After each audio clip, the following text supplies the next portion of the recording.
dream come true for every fisherman. Something new and different in your tackle box every month. Every month, another excuse to get outside and do what you love. Don't let this one get away. The Box of Bait Club is currently accepting a limited number of pre-orders with subscriptions starting at $39.95 per month. Find out more now. Log on to boxofbaitclub.com. I'm just so happy my father had a chance to see his kids before he passed. I just want to say thank you.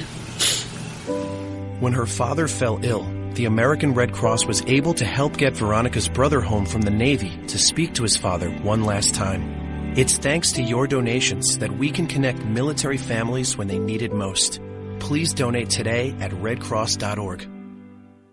When our water heater broke down last month, it was a nightmare. It took 5 hours for the plumber to show up, and he charged us a couple of $100 just to come out. Then it cost another $1,800 to put in the new water heater. By the time it was all said and done, I felt like I'd been taken. But what else could I do? The smartest thing you can do is get a home warranty from American Residential Warranty. Their home warranties pay to repair or replace all your major appliances when they break, and they will break, and at the worst possible time. Call American Residential Warranty right now for free information on home warranties starting at just pennies a day. Don't wait for your refrigerator to stop running or your ceiling fans to stop turning. Call American Residential Warranty right now. Ask how you can save up to 50% on washer and dryer coverage. Just call 1-800-616-8010. That's 1-800-616-8010. Again, 1-800-616-8010. Call now.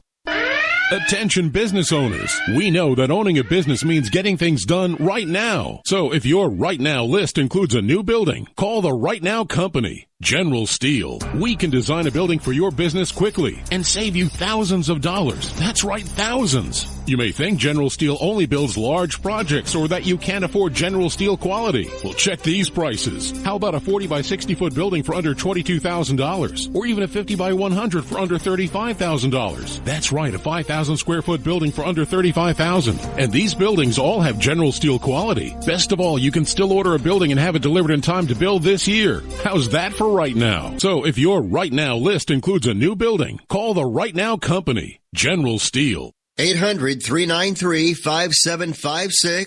800-393-5756. 800-393-5756. That's 800-393-5756.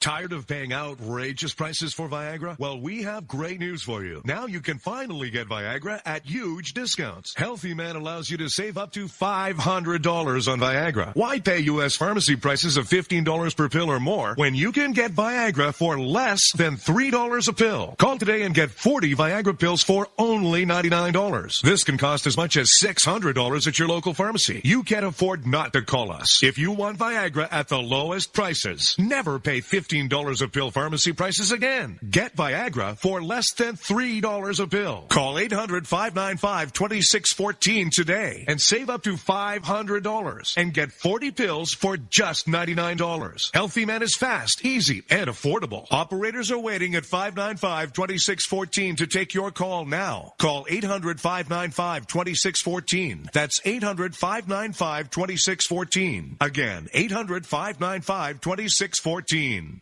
Boy, man, I had a rough night's sleep.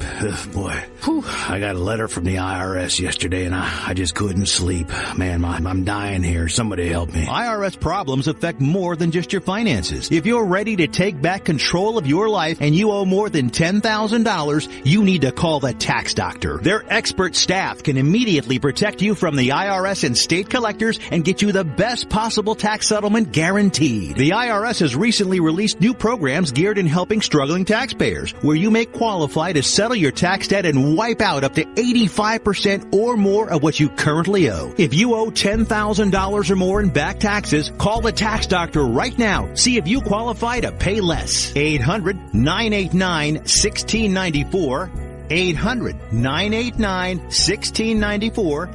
800-989-1694. Again, 800-989-1694. On the battlefield, there's a saying America's military men and women live by. Never leave a fallen warrior behind, ever. Off the battlefield, Wounded Warrior Project operates with the same goal. We leave no warrior behind. Wounded Warrior Project is a non-profit organization created to help our men and women returning home with the scars of war.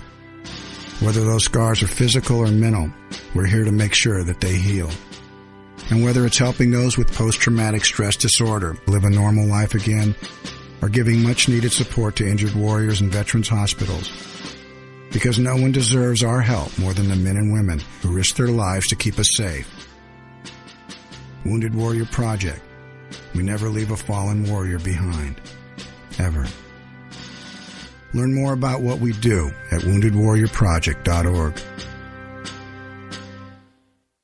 You want to know what time it is? It's time to bring the rain. Zinc Media. Feel the power of knowledge.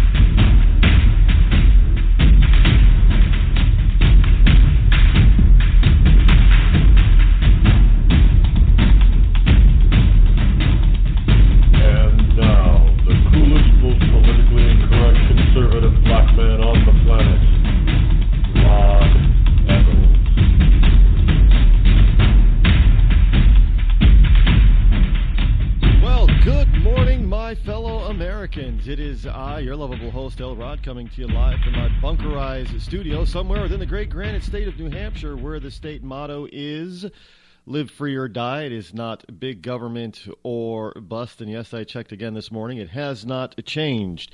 Here it is this Monday morning, March the 7th in the year of our Lord 2016. The call-in number is 603-835-3224. Again, that's 603-835-3224. It is, by the way, for those of you who do not know, it is National Cereal Day.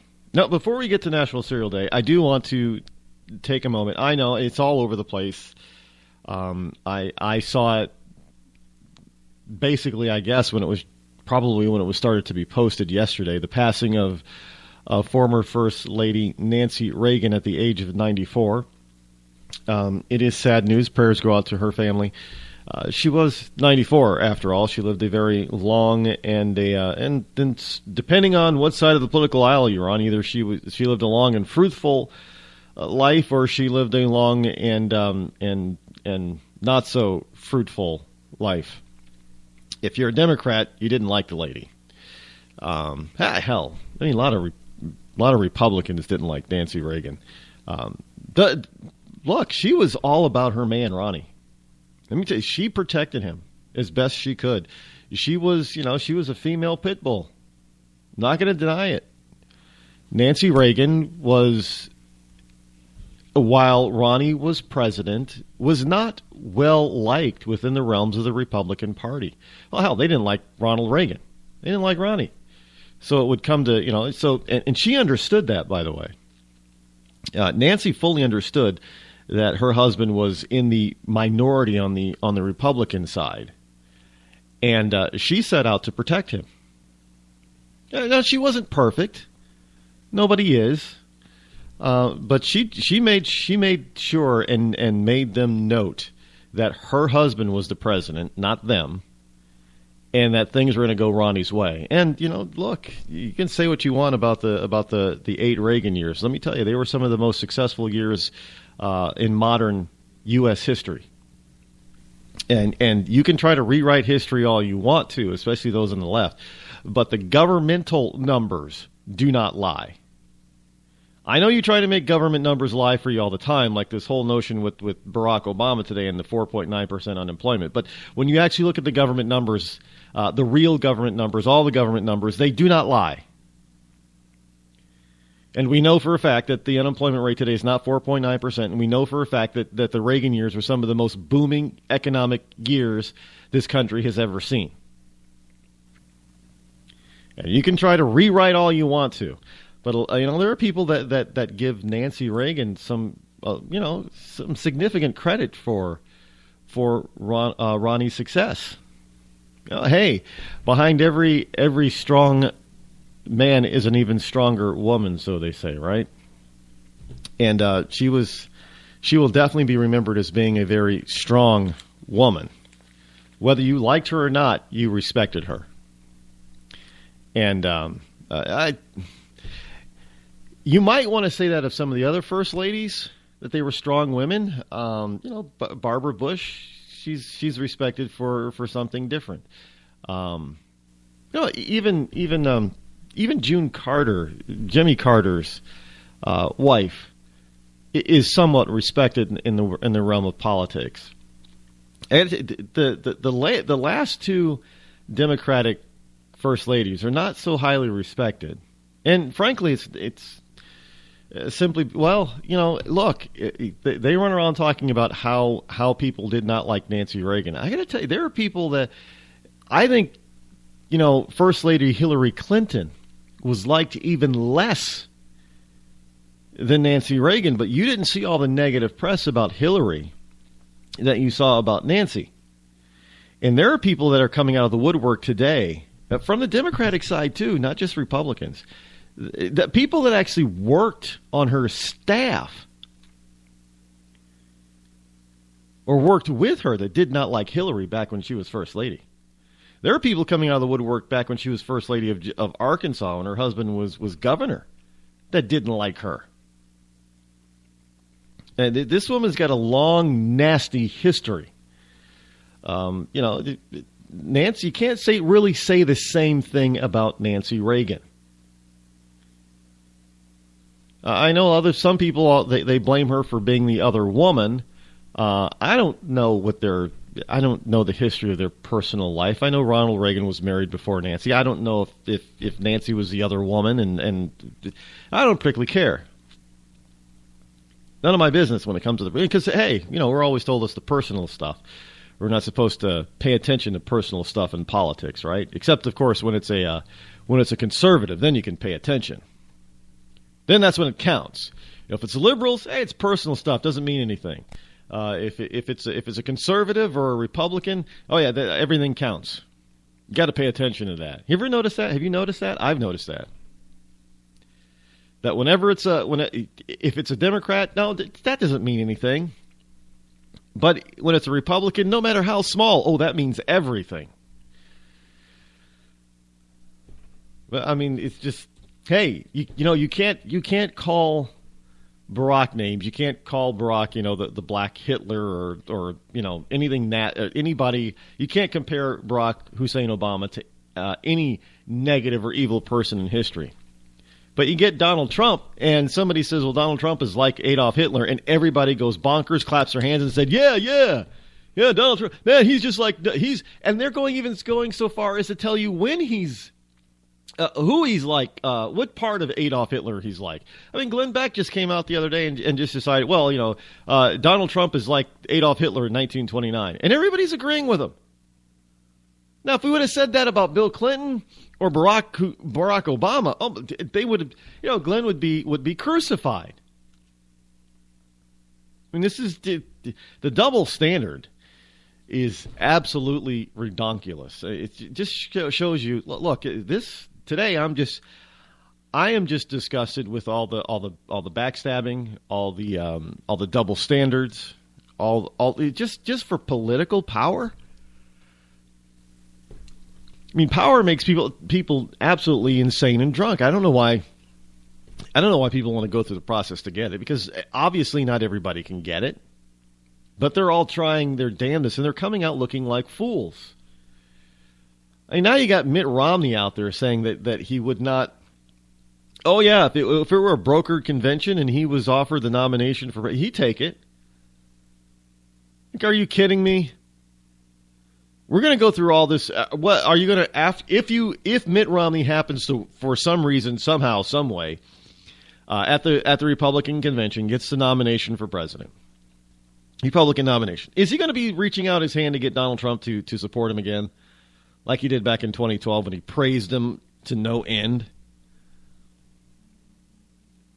And of course, you got Glenn Beck out there saying that, well, geez, if I was on the same stage, I don't know what I'd do. If I had a knife, I'd stab him repeatedly.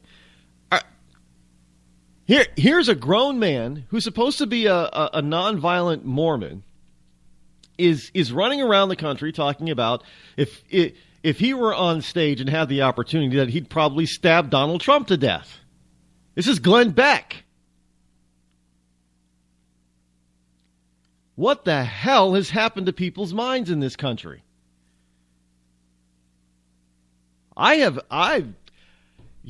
People are just losing their minds. You've got the New York Times obituary of Nancy Reagan, and all they can really talk about in the obituary is her participation in Iran-Contra. Really? New York Times, really? You loathe this woman so much that the worst that you can come up with, and the only thing you can really talk about, especially in the first two paragraphs, is nothing but Iran-Contra? She was only the first lady. She wasn't the president. It wasn't her policy. But all we get is Iran-Contra with this? I mean, this is worse than insane and nutty. I don't know what the hell is going on out there. Maybe it's because, by the way, maybe it's because we all have a sugar high. That may be it, because today is National Cereal Day, by the way. It is that's right. So if you have that, if 49% of Americans, 49 to 51% of Americans, according to the different websites, if you look at them, start their day out with a bowl of cereal. And another 20% on a daily basis will have cereal for dinner. So it's National Cereal Day. There you go. 336, you're live on the Rod Eccles Show. Your first call this morning. Go. Good morning, Rod. Good morning. I just wanted to say, it's appropriate that it's National Cereal Day because we got a whole bunch of damn Fruit Loops out there right now. and I tell you what, it's a mess. And first of all, Glenn Beck, I don't know if he's on that old crack pipe or not, but he needs to sit down and shut up for a minute. He's making a lot of folks look like idiots. And I've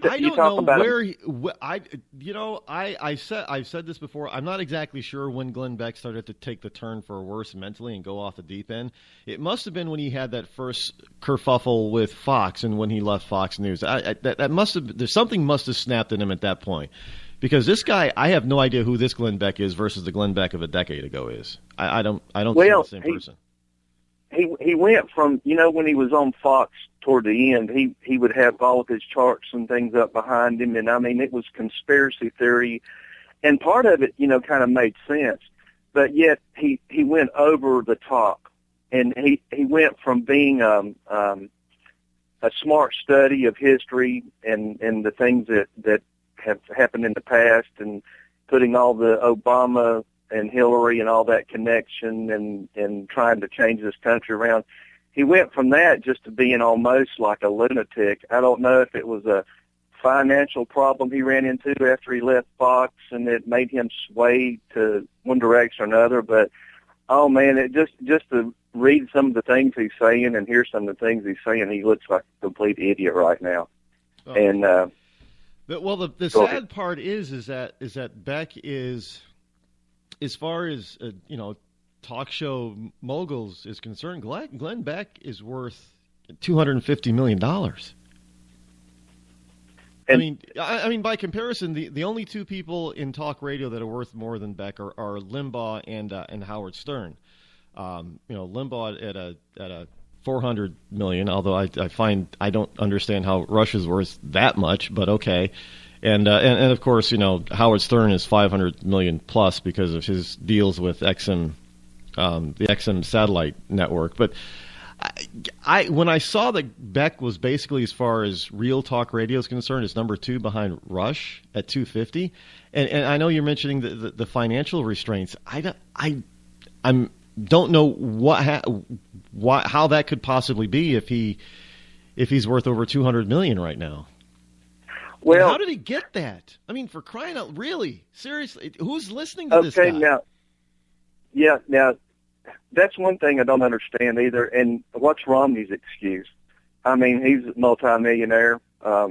What's his excuse for coming out and acting like a fool? I mean, this is so foolish. And for us that are Trump supporters, you talk about really, really stabbing us in the back. Most of us voted for him because we didn't really have a choice back when he ran. We voted because that was the alternative to Obama. And we just, we took the closest thing to a conservative we could find. And I still remember back during that time, nobody trusted him as being a conservative. So where he gets the right to open his mouth right now and condemn and say, and a lot of these folks are saying, well, if Trump wins, I'm not voting for him. Well, you're all a bunch of fools. And if you think that the Trump supporters are going to stick with you through a brokered convention and take somebody else because they're popular with the establishment, you're all going to be crying in your cereal, because that's not going to happen. You talk about handing the election to the Democrats. There will be a lot of folks that just simply write in Trump's name from being pissed off, and I would probably be one of them. I'm not going to go through all of this time supporting the guy that I think can run this country better than anybody else, and have somebody else make that decision for me. And if anybody wants to have a candidate put in place for them, then they need to keep their mouth shut. But I guarantee you one thing, the Trump supporters are not going to put up with it. We are too strong, we're too solid, we're in deep with Trump, and we're not leaving him. It's not going to happen. So I hear that a lot when it comes to the Trump and Cruz people. And if you're looking at the numbers, the vast majority of the Republican side, way outnumbering the Democratic side, the entire complete Democratic side at this particular point, is fully behind Trump and or Cruz. I mean, it's just the numbers are just staggering. Now, you're looking at Rubio spent, $1 bazillion, basically. He's taken over for the place of Jeb as far as spending, and he can't win a state. Yeah, he wins Puerto Rico. Whoop-de-doo. Nothing against Puerto Ricans, but let's face it, they don't really – they get to vote for president, but they don't have much sway.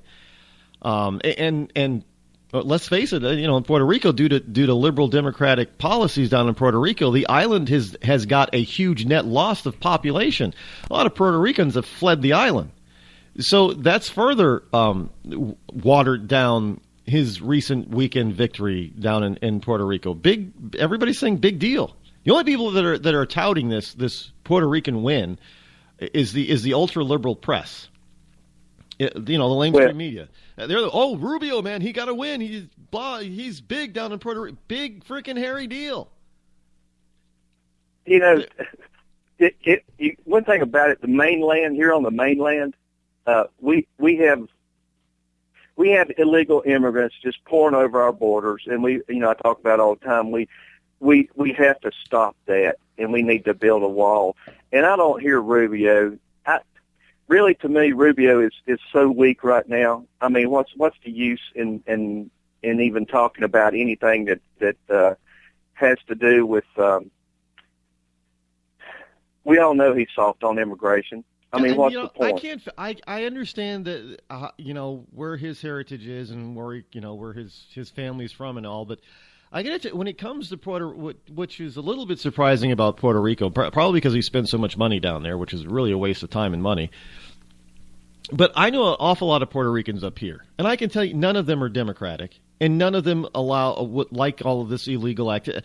I've got 3 Puerto Rican friends who moved out of the city of Lowell because they said it, and I quote one of them as saying, "It's infested with illegals." And we're talking a Puerto Rican here. They speak the same language. And they have a huge problem with illegals. They understand that they're citizens and that they're legal, and they have a huge problem with illegal immigrants and illegal immigration. And Puerto Ricans want it stopped, especially once they move off of island and they move to mainland. They want it stopped, and Rubio isn't offering that. You're absolutely right. That's right, and that's what we're most concerned about as a lot of Republicans. We're concerned about getting our jobs back. And I'm not going to repeat all the countries that Trump repeats, but it's a fact. We need our jobs back from these countries, and we're not going to do it if we keep letting illegals pour in here and just overwhelm this country. They are taking a lot of jobs, and I know they say, a lot of folks won't do those jobs. Well, that may be true in certain short-term circumstances when you have a part-time seasonal job. A lot of folks may not want to do that. They may, have to be going to college, or they may need a full-time job that's not temporary, and that might be why there's not a big response. I've seen that happen before around where I live. When we used to have all the big tobacco fields, you would have migrants come in and do the tobacco during the tobacco season, and then they're gone. But it's not like that anymore. They come, they do the seasonal jobs, and they stick around. You have 14, 20 folks staying in the same house. I mean, I'm talking about, this is North Carolina. I'm talking about different places in North Carolina. You have a lot of folks piled into the same house so they can share the bills, which is smart. But there are a lot of illegals that are getting benefits that they're not supposed to get, and that's why this country is about to spend its last dollar. And I want to talk about something too, Rod, if it's okay. I watched the Democratic debate last night because I want to see what the enemy has going on. And I heard Bernie Sanders last night say white people don't know what it's like to be poor. Well, I'd like to put his sorry Vermont ass in the back of my pickup truck, take him through some of the cold country up in West Virginia, North Carolina, Virginia, West Virginia, Kentucky.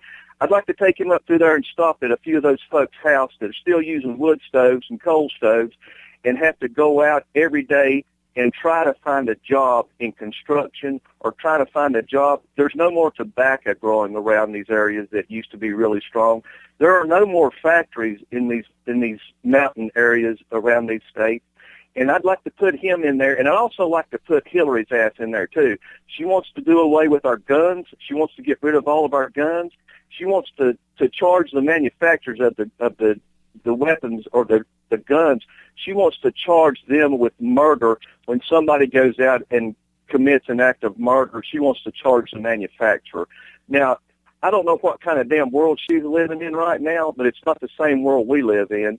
And we will not let go of our guns. And if you want to call us racist, well, that's okay, because we're not going to call you racist for doing it.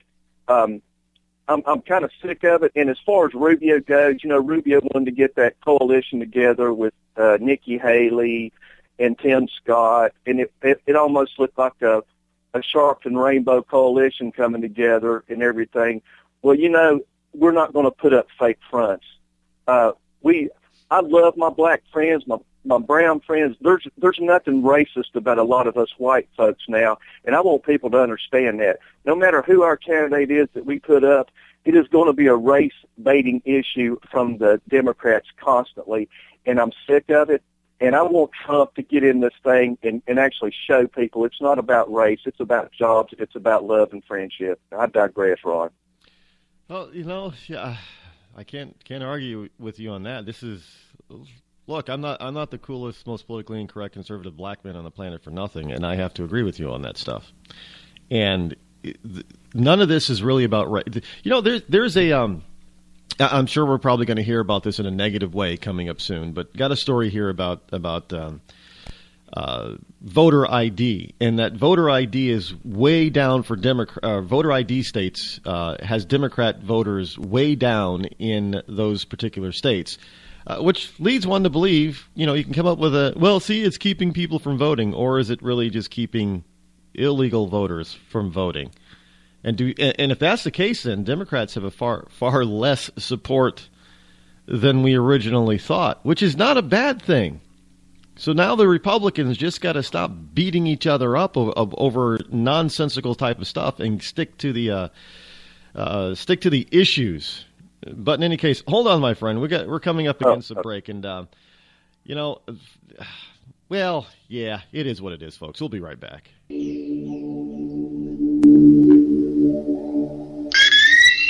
You're listening to me, your lovable host, L-Rod, here on the Rod Eccles Show.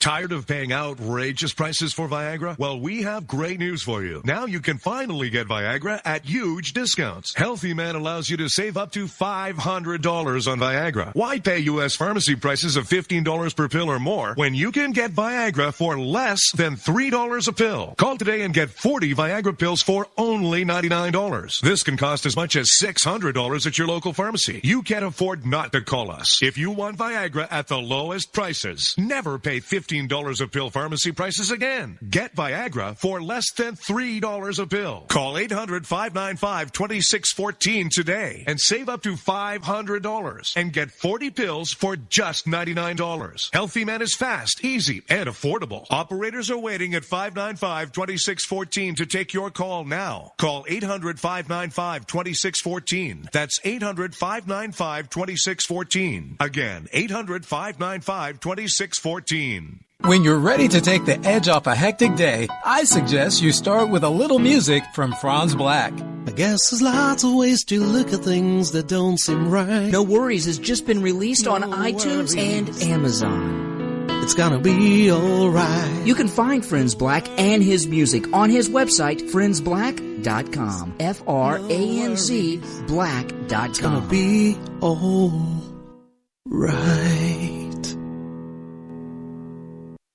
It's Thursday night, and you're grabbing drinks with some friends. Started off with a pitcher for the table, which quickly becomes two.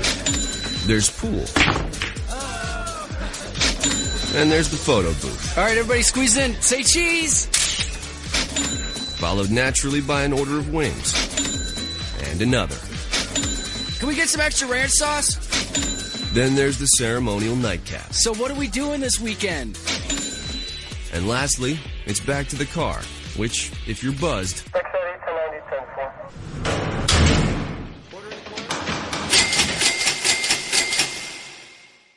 could be the most expensive night of your life. Getting pulled over for buzzed driving could cost you around $10,000 in fines, legal fees, and increased insurance rates. Nothing kills a buzz like getting pulled over for buzzed driving, because buzzed driving is drunk driving. Brought to you by the National Highway Traffic Safety Administration and the Ad Council. Attention business owners. We know that owning a business means getting things done right now. So if your right now list includes a new building, call the Right Now Company. General Steel. We can design a building for your business quickly and save you thousands of dollars. That's right, thousands. You may think General Steel only builds large projects or that you can't afford General Steel quality. Well, check these prices. How about a 40 by 60 foot building for under $22,000? Or even a 50 by 100 for under $35,000? That's right, a 5,000 square foot building for under $35,000. And these buildings all have General Steel quality. Best of all, you can still order a building and have it delivered in time to build this year. How's that for right now? So if your right now list includes a new building, call the Right Now Company. General Steel. 800-393-5756. 800-393-5756. 800-393-5756. That's 800-393-5756. When our water heater broke down last month, it was a nightmare. It took 5 hours for the plumber to show up, and he charged us a couple of $100 just to come out. Then it cost another $1,800 to put in the new water heater. By the time it was all said and done, I felt like I'd been taken. But what else could I do? The smartest thing you can do is get a home warranty from American Residential Warranty. Their home warranties pay to repair or replace all your major appliances when they break, and they will break, and at the worst possible time. Call American Residential Warranty right now for free information on home warranties starting at just pennies a day. Don't wait for your refrigerator to stop running or your ceiling fans to stop turning. Call American Residential Warranty right now. Ask how you can save up to 50% on washer and dryer coverage. Just call 1-800-616-8010. That's 1-800-616-8010. Again, 1-800-616-8010. Call now.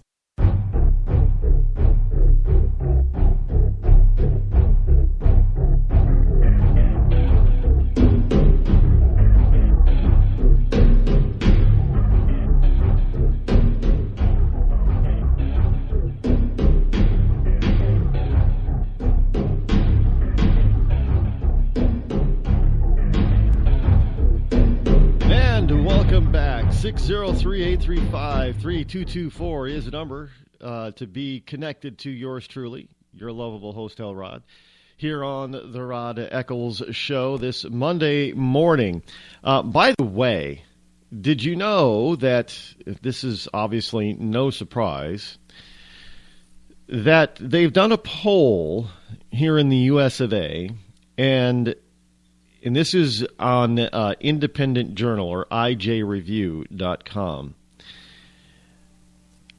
American Muslims, let's put it that way, they support Hillary Clinton by a wide margin, 46%.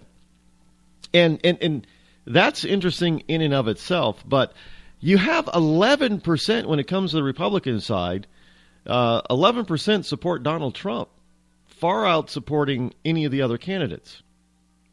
Now, I've been trying to figure that particular, why would you actually support somebody who's claiming that they want to stop all Muslims from immigrating into the United States, put a temporary hold on it. But here's the deal. This is what is logically the answer, and if you listen to some of the or read some of the respondents of why they might support Trump, without them actually coming out and saying it, this is what they're saying. Well, see, a lot of Muslims, and Muslims aren't necessarily Arabic. Just remember that. You know, one of the largest Islamic nations on the planet is Asian, Indonesia anyway. So Muslim is not a race; it is a religion. And you have two factions of Muslims, much like you have the two factions of Christianity. You have Protestants, you have Catholics, and yes, you know, within the realm of Protestants, you have the various different denominations, but pretty much there is a Protestant side and there's a Catholic side. Well, in Islam, you have the Sunni side and the Shia side, pretty much like the Protestant and Catholics. And you've got a lot of Muslims, Islamists, who kind of fear the other side.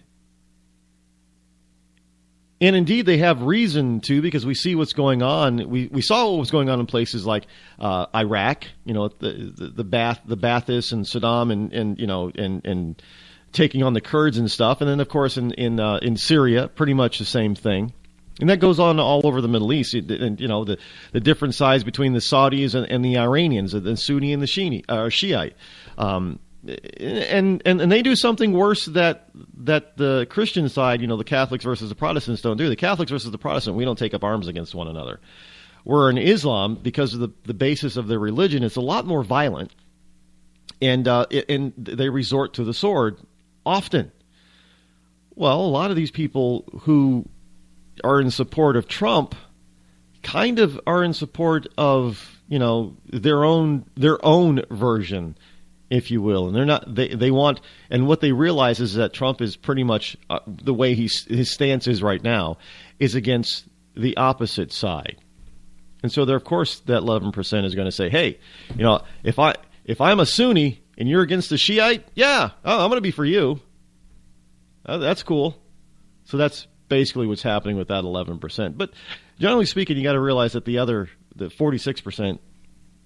Are going Democratic and are supporting Hillary Clinton, which, hey, I thought, according to the lamestream media, that Islam and Muslim, they were extreme righties. As I've told you people many times in this program, Islam is not a right-wing religion. It is a far left-wing religion, and that the leftists have been trying to rewrite the dictionary when it comes to what is right and what is left, and it's trying to leave a lot of people dazed and confused. But of course, you have people like me who are here to help you figure that out and understand that when you want big government control, and make no mistake about it, if you got these people who want Sharia law, they want religion to be government and government to be religion, and in any case, they wanted to completely control your life to the point that if you do not follow their law, Sharia law, then you can possibly most likely be killed by the state because you're not following governmental law. So, look, we're heading down that path right now here in this country with, you know, some people are complaining about the police state. And it's not so much the police state as we have a bunch of politicos in Washington, D.C. that are ignoring the Constitution, and we don't have a Congress or judges that are standing up for the Constitution and thus the rights of the people. So that's a left thing. That's a leftist ideology. Big government, total government control, that's leftist, not rightist. So I don't care if you put God in the picture or take God out of the picture. If it's government controlling you and dictating how you live, that's leftist. Whether they claim that God is telling them to control your life or some humanist is telling them to control your life, it's still leftist. Do not be confused by that, folks. Islam is not right. It is left, far left. Understand that. Let's bring back our caller, 336, here on the Rod Eccles Show. Okay, Rod, I think part of that Muslim, the 14% you spoke, was it 14%, 11% of the Muslims? Okay, I think a lot of it is jobs and safety for those folks also. I mean, you know, they talk about good Muslims and bad Muslims. Well, you know, I kind of agree with that. I mean, it's like that in every religion. You just have a lot more extremists in the Muslim religion. And those 11% for Trump, I figure they're probably thinking about their families and their jobs and their families being safe from the same thing that a lot of those folks left behind in the Middle East. And it's almost like, okay, if you look at, I know I keep coming back to this, man, if you look at Baltimore and some of these inner cities, I mean, what really separates that from these Mideastern countries? You have thousands of people now being killed in these inner cities from drugs coming through the border. You have gang members that, you know, all they want to do is make all the money. And it's going to take somebody like Trump to create jobs, to get in these big cities and get the jobs created and get these families straightened out. I mean, they need an entire family involved. They need their grandparents, the mother and the father together again like it used to be. And as long as we maintain the status quo that Hillary Clinton and Bernie want to keep these handouts going on. And you need a hand up and not a handout in this world. You need to be able to have a job to go to and be proud of when you get off in the evening, and you can take your family maybe out to a movie once a month for a change, and that is part of this 11% for Trump you're talking about. They see someone that can create jobs and has created jobs for years, and I've never seen a candidate as long as I've been on this earth. I've never seen a candidate take so much heat from the media and his own party, and it's really shameful. And everybody that's doing this, they really should be ashamed of themselves. I mean, we need to stick together as a party. And although we have disagreements between our candidates, for someone to come on national TV and call somebody a racist and call somebody of their own party, call somebody a racist and immoral and vulgar, you know, it's okay for Rubio to talk about the hands. But if Trump brings it up to remind people that Rubio started it, then Trump is vulgar. We don't have an open mind to everybody. We kind of like to take one person and use them and batter them around. I don't see a pathway for Cruz. I don't see a pathway for Rubio. I don't see a pathway for Kasich to win this nomination. I see it for Trump. I see the crossover votes from Reagan Democrats. We of the Reagan generation are not going to sit on our ass this time and let someone like Romney steal this from us. We are too invested in this country. We have to have our country back, and I mean that is our country back for all races. And the folks that are in this country now legally, we need to have an opportunity to have our country again like it was when Reagan was president. And condolences to their family. You know, Nancy Reagan, no matter how you felt about her, you know, it was a strong personality during that time. I don't agree with all the things that went on during that time, but he was a great president, and we need that again. Yeah, I happen to concur. I think we need somebody. If that Reagan-esque or Reaganite type of candidate? Is that Donald Trump? Look, I don't know. A lot of people actually like what Trump says, what he believes, and let's face it, you get some people who, and then this is coming mostly from the cruisers, that Trump is not a real conservative. Yeah, look, I understand that, but then you got a lot of Republicans that claim that Ronald Reagan was not a true conservative. But I don't think Ronnie was a moderate. But is Trump a moderate? Maybe, but he's not a Romney moderate. And I think there's a difference. I think Trump, if you want to call him, he's moderated his positions, sure. But he's an American moderate, which is different from a globalist moderate. And I think that was a problem with Romney. Romney was more of a globalist moderate, where Trump is more of a populist, Americanist moderate, where he believes in the USA first. Because you don't hear moderates or Democrats talking about shutting down the border, building walls, and bringing jobs back to the United States. They always talk about, keeping the borders open. Let's reform immigration. As if, what do we need to reform it for? We've already got the laws in place. Why do we need to change them unless you want to water them down even more?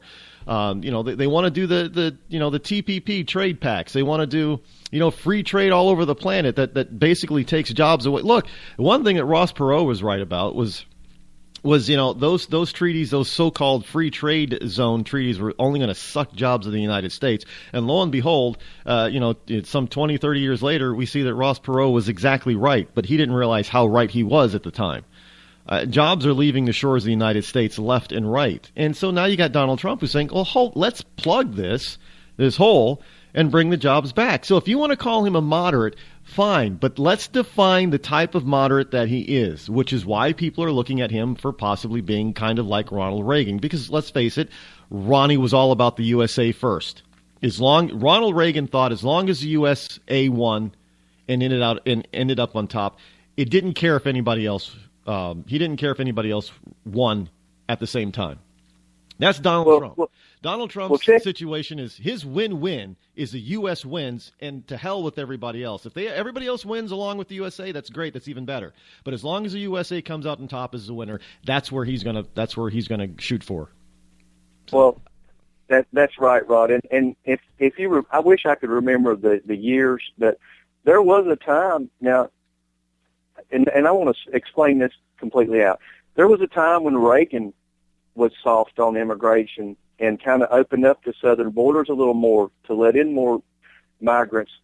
And the reason for that was they filled those jobs, those seasonal jobs. Now, if anybody wants to contradict that, same with Bush. He did the same thing. If anybody wants to contradict that, I'm fine. I'll debate anybody on that. But this is a different time we live in now. And I know Reagan would, well, I don't know that, but I would feel he would be the same way with these illegal immigrants now. It's gotten to the point now where it's not a part-time, seasonal, 3 months out of the year thing. This has got to be now where they're moving here illegally, they're staying, they're getting benefits that they don't, that they're not supposed to be getting. And I talk about this all the time, I guess, but I just want to drill it in people's head. It's all about jobs. It's about jobs. You can't have a country without jobs. That's the only way we'll get our national defense built back up, our military. Without jobs, we're not going to have that money to pour into these programs that are necessary, not the crap programs, the free cheese or whatever. We have to have our military built back up to be a strong country again, and that's what Reagan was all about.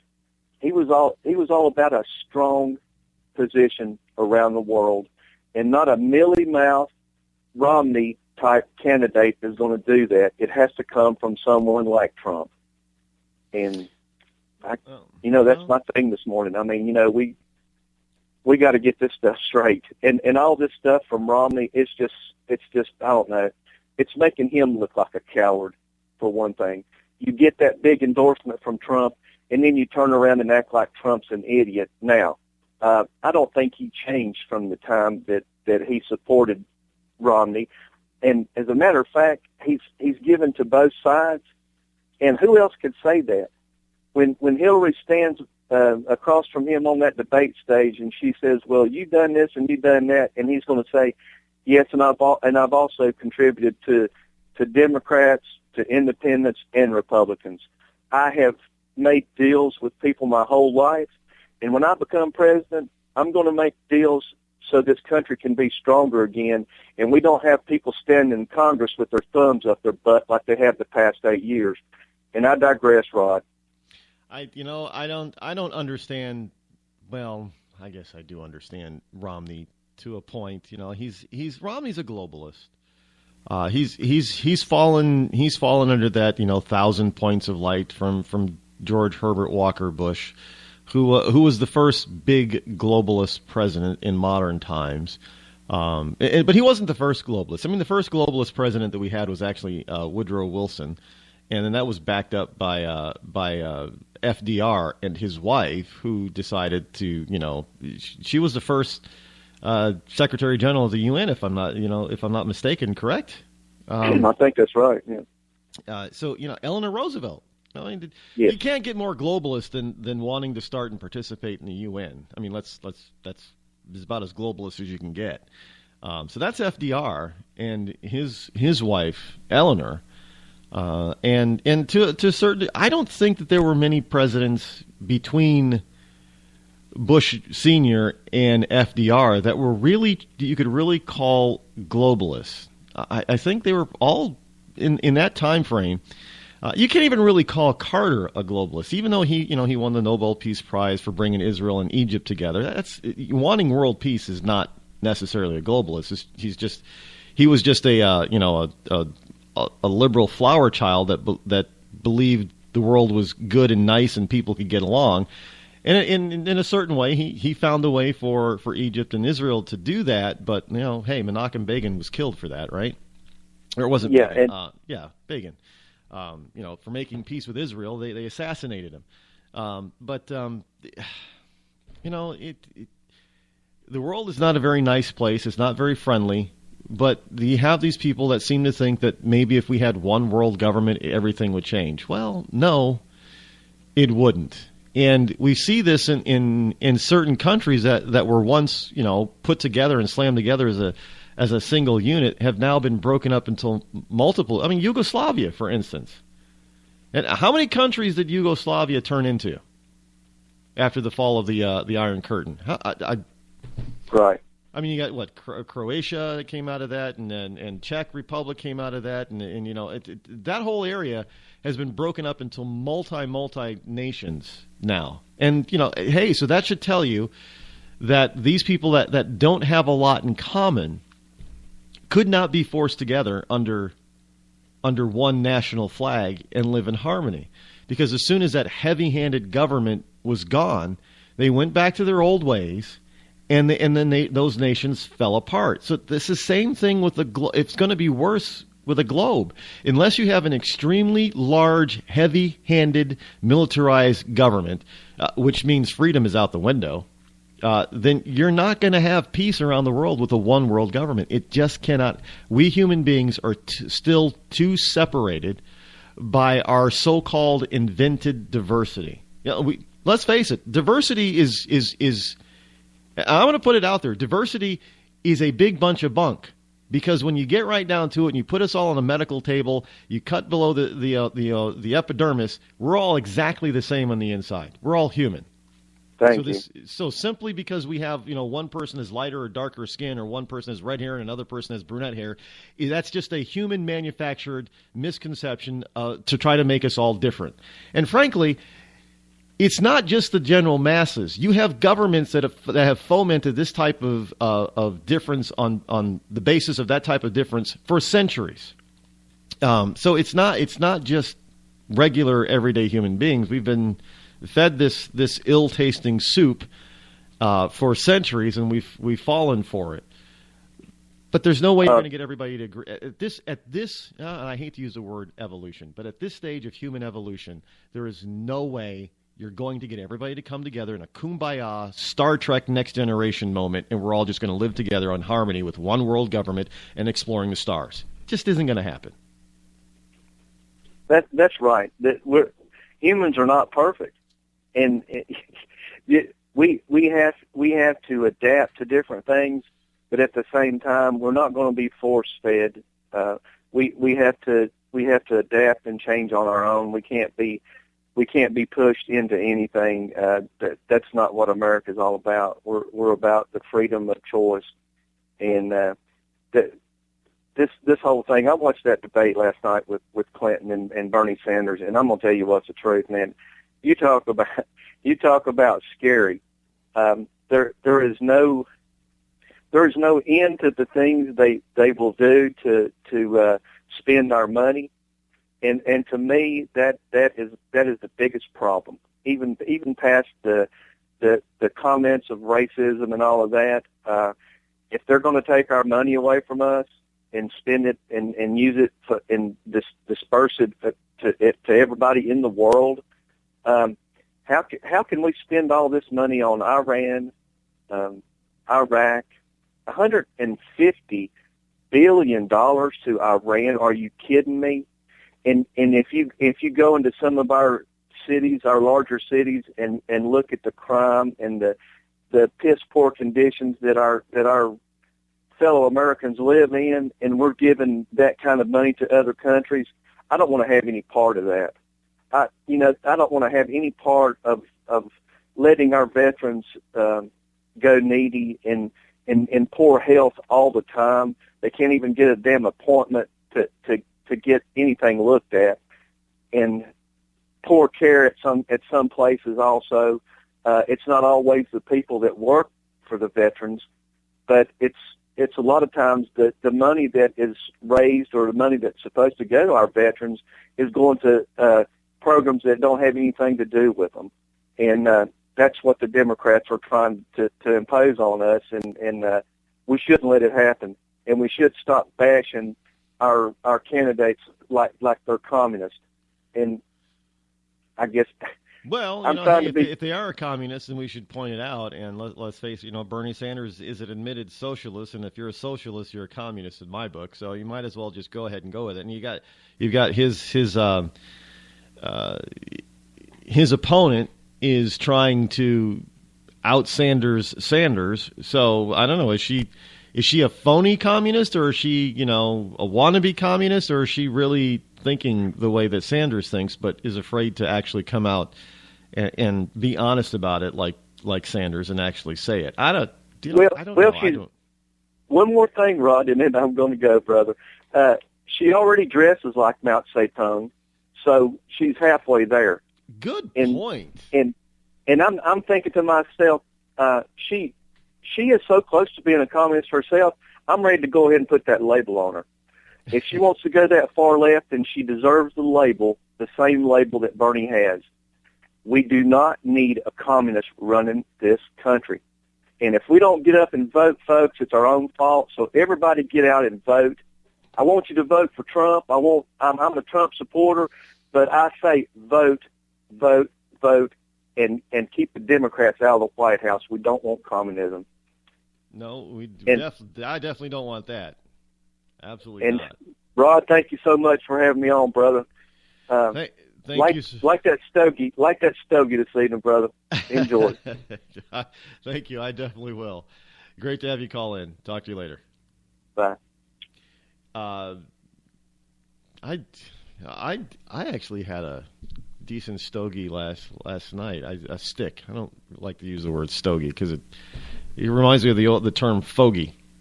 Speaking of fogey, what do we say? An old person is an old fogey. I'm not exactly sure what fogey means, but anyway, I guess an old curmudgeon. Would that be Bernie Sanders? He's an old fogey. The world, as we know it, has a youth problem. By the way, and folks, I've told you about this. That the millennial generation, it rivals that of the baby boomer generation. But this is worldwide, not just U.S.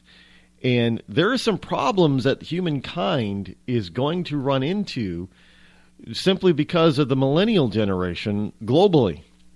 And it may not be so pretty, but we'll get into it after the break. We'll be right back.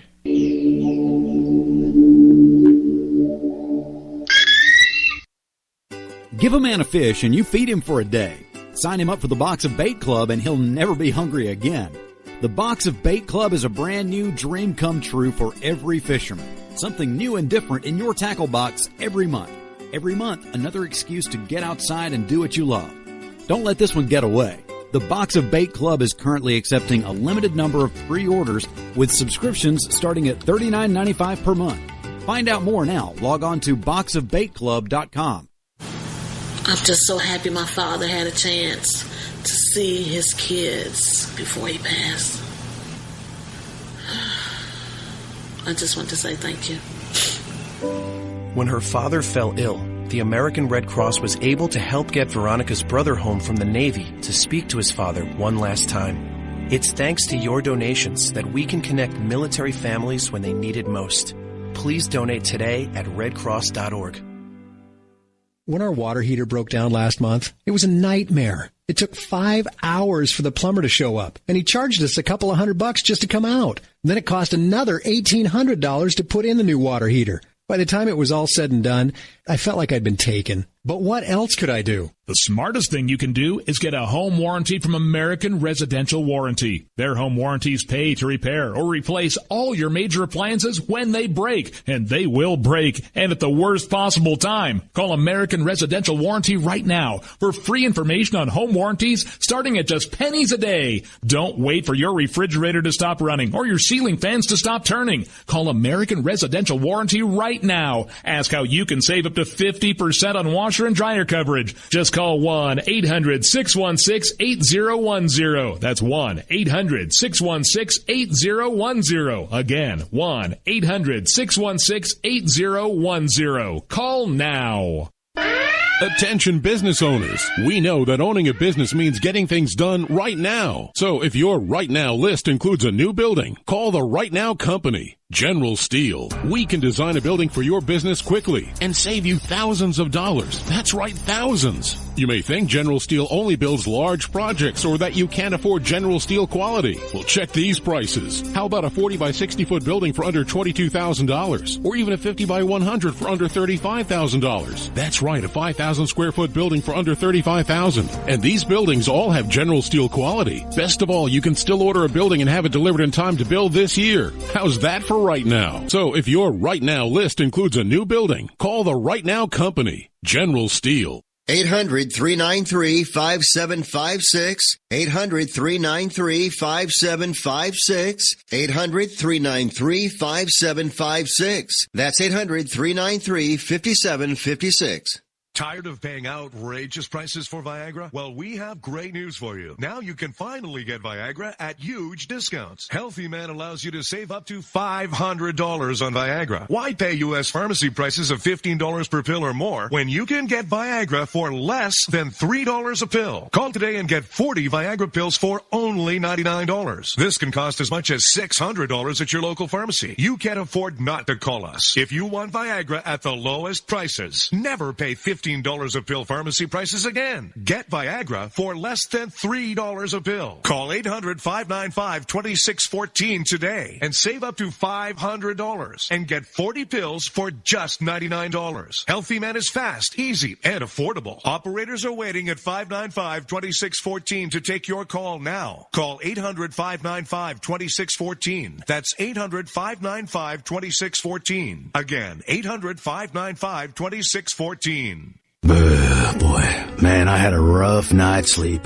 Boy, I got a letter from the IRS yesterday, and I just couldn't sleep. Man, I'm dying here. Somebody help me. IRS problems affect more than just your finances. If you're ready to take back control of your life and you owe more than $10,000, you need to call the tax doctor. Their expert staff can immediately protect you from the IRS and state collectors and get you the best possible tax settlement guaranteed. The IRS has recently released new programs geared in helping struggling taxpayers, where you may qualify to settle your tax debt and wipe out up to 85% or more of what you currently owe. If you owe $10,000 or more in back taxes, call the tax doctor right now. See if you qualify to pay less. 800-989-1694.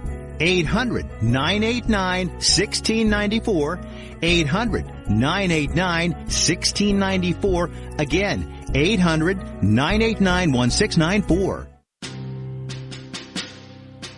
On the battlefield, there's a saying America's military men and women live by. Never leave a fallen warrior behind. Ever. Off the battlefield, Wounded Warrior Project operates with the same goal. We leave no warrior behind. Wounded Warrior Project is a non-profit organization created to help our men and women returning home with the scars of war. Whether those scars are physical or mental, we're here to make sure that they heal. And whether it's helping those with post-traumatic stress disorder live a normal life again, or giving much-needed support to injured warriors in veterans' hospitals. Because no one deserves our help more than the men and women who risk their lives to keep us safe. Wounded Warrior Project. We never leave a fallen warrior behind. Ever. Learn more about what we do at woundedwarriorproject.org. Zinc Media. Feel the power of knowledge.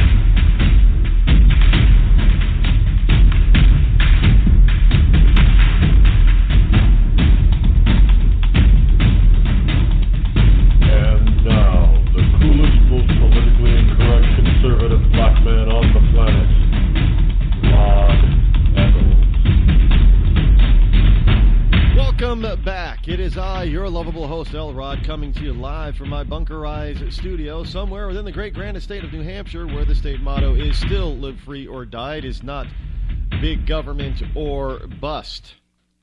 And as we continue on this day, this March the 7th in the year of our Lord 2016, we get to the point. Well, let me give you out the call-in number, which is 603-835-3224. Again, that's 603-835-3224. And we'll get into the aspect of the worldwide millennial generation problem in just a moment. Getting back to the Cereal Day. Today is National Cereal Day. March 7th is National Cereal Day, in case you did not know that. Now, the interesting thing about Cereal Day, cereal is a fairly modern day invention. We're talking late 1800s when the Kellogg brothers and Mr. Post from Post Cereals came up with their concoctions that we now call cereal. And it was born out of, strangely enough, it was born out of this notion that Americans back up until the Civil War time had a very poor diet. In other words, they ate too much protein and drank too much caffeine. Now, I don't know where they get. I guess maybe tea is where at that particular point in time, that's where they were getting their caffeine from. But there wasn't a lot of sugar in the diet back then. It was very little. There weren't a lot of carbs or grains, complex carbs. There weren't a lot of grains in the diet. It was a lot of proteins and meats. Now, by the same token, what do we have today? Don't we have one of those diet fads it's an extended fad, actually, the low carb diet, the Atkins diet, and that kind and eat nothing but proteins, man, and that'll clean you out. Well, the problem was back then they were eating all that protein, but they weren't cleaning themselves out. They were one of the big things around that seemed to be prevalent around the 1850s and 1900 was this thing called, that we now know is as chronic constipation. And it was believed that the Americans had chronic constipation back in those days simply because their diets were extremely high in protein, too much meat, as it were. Now, again, you can say what you want. I know a lot of vegans are probably going to try to jump on that aspect and say, well, see, meat's bad for. Well, that's not necessarily true, because there was a lot of times in man's history where proteins or meats were the diet staple. There weren't, especially at certain times of the year. You get towards, if you live in a climate that was potentially inclement, potentially bad during certain times of the year, like, winter, then you had a short growing season. Now, with that means that, short growing season means that there are only certain kinds of crops that you can grow. You can't grow the crops that take an extended, growing season in order to come to fruition. So you have to supplement heavily your diet, especially in the non-growing seasons, the non-growing months, with protein, which means you go out and hunt and you fish. And this has been true for eons. So this is nothing different or nothing new, but and evidently, mankind didn't seem to have a problem back then with. At least we didn't know anything about constipation back then, I guess. But so the Kellogg brothers and Mr. Post decided to come up with something that allowed people to get a little bit more grains or fiber and carbs in their day. And so it is what it is, I suppose. There is and look, it got started because these three gentlemen, I should say, the Kellogg brothers and Post, they went to the same, well, not sanitarium. Is that what they called them back then? Sanitariums? These health sanitariums. But anyway, they went to the same one. And both of these men came out with the same, or all three of these men came out with the same ideas in developing flaked cereal, as it were. But it was, at one point, the reason why we pour milk on our cereal to this day is that the first cereals that were on the market, the first grains, they were so rough and tough and hard that they had to be soaked overnight, basically, in order to be palatable. Yeah, there you go. So if you can find all of this information about National Cereal Day and how cereals got started at nationalcerealday.com. Yeah, yes, there is such a thing. nationalcerealday.com will get you all the information about our cereals today that we had, how they came about, and why now all of a sudden they are the enemy to diets. That and bread. And the main reason that many cereals today are on the naughty list is really because in the 1930s and 40s, cereal changed its direction by being overly fortified with sugar. Because before then, cereal wasn't exactly a sweet breakfast staple for little kiddies. It was, pretty bland. Think Kellogg's Corn Flakes. Now, a lot of people do like Kellogg's Corn Flakes and the Post version of the Corn Flake, but it's not exactly sweet. And now think about this. There is sugar in Kellogg's Corn Flakes. Now, you think of it as being a non-sugar cereal. But that's not true. There is sugar. If you look at the ingredients, there is sugar in Kellogg's Corn Flakes. Now, think of Kellogg's Corn Flakes as, to a lot of people, as bland as they may taste to a lot of people. Think of that before they even added the sugar. That is the original Kellogg's Corn Flakes. No sugar added. So, I remember as a kid, because I got weaned on Frosted Flakes, which was nothing but, sugar with a little bit of a grain tossed in there. Really, look at it. I don't know how they get each one of those flakes coated with that much sugar. It's redonkulous.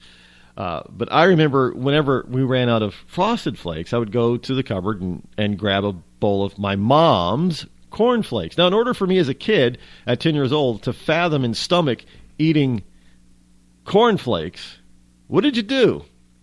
You went to the sugar bowl and you dumped like 3 or 4 spoonfuls of sugar on top of your bowl, and you added the milk. And you added so much sugar that all the sugar obviously did not dissolve. And when you were done, at the bottom you had this milky, sugary substance. I don't know what you call it today. It's probably some sort of candy by today's standards. But that's what you had left. And by the time I turned into a teenager, that much sugar was actually not painful as we understand pain. But it was so sweet and nasty that it was painful to try it. And I've been moving away from sugar ever since. I am not a sweets person for the most part. I mean, if it comes down to things like ice cream and cinnamon rolls and even cheesecake, yeah, I like sweets in those. But when it comes to overly sugarized stuff, especially some of these sugar cereals, I can't stomach them. I really can't. It's just too damn sweet. A little bit of sweet is fine.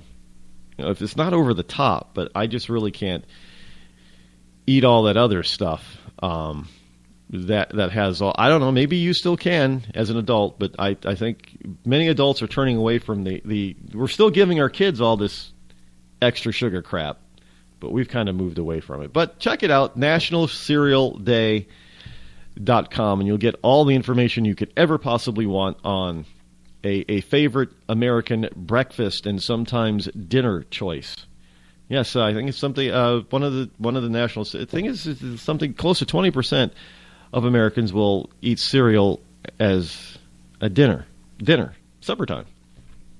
But depending on the survey, 49 to 51% of Americans will start their day with cereal on a daily basis. So half of your coworkers, half of the American people that get up this morning and go to work will. And even half that don't go to work or go to school will start off with cereal.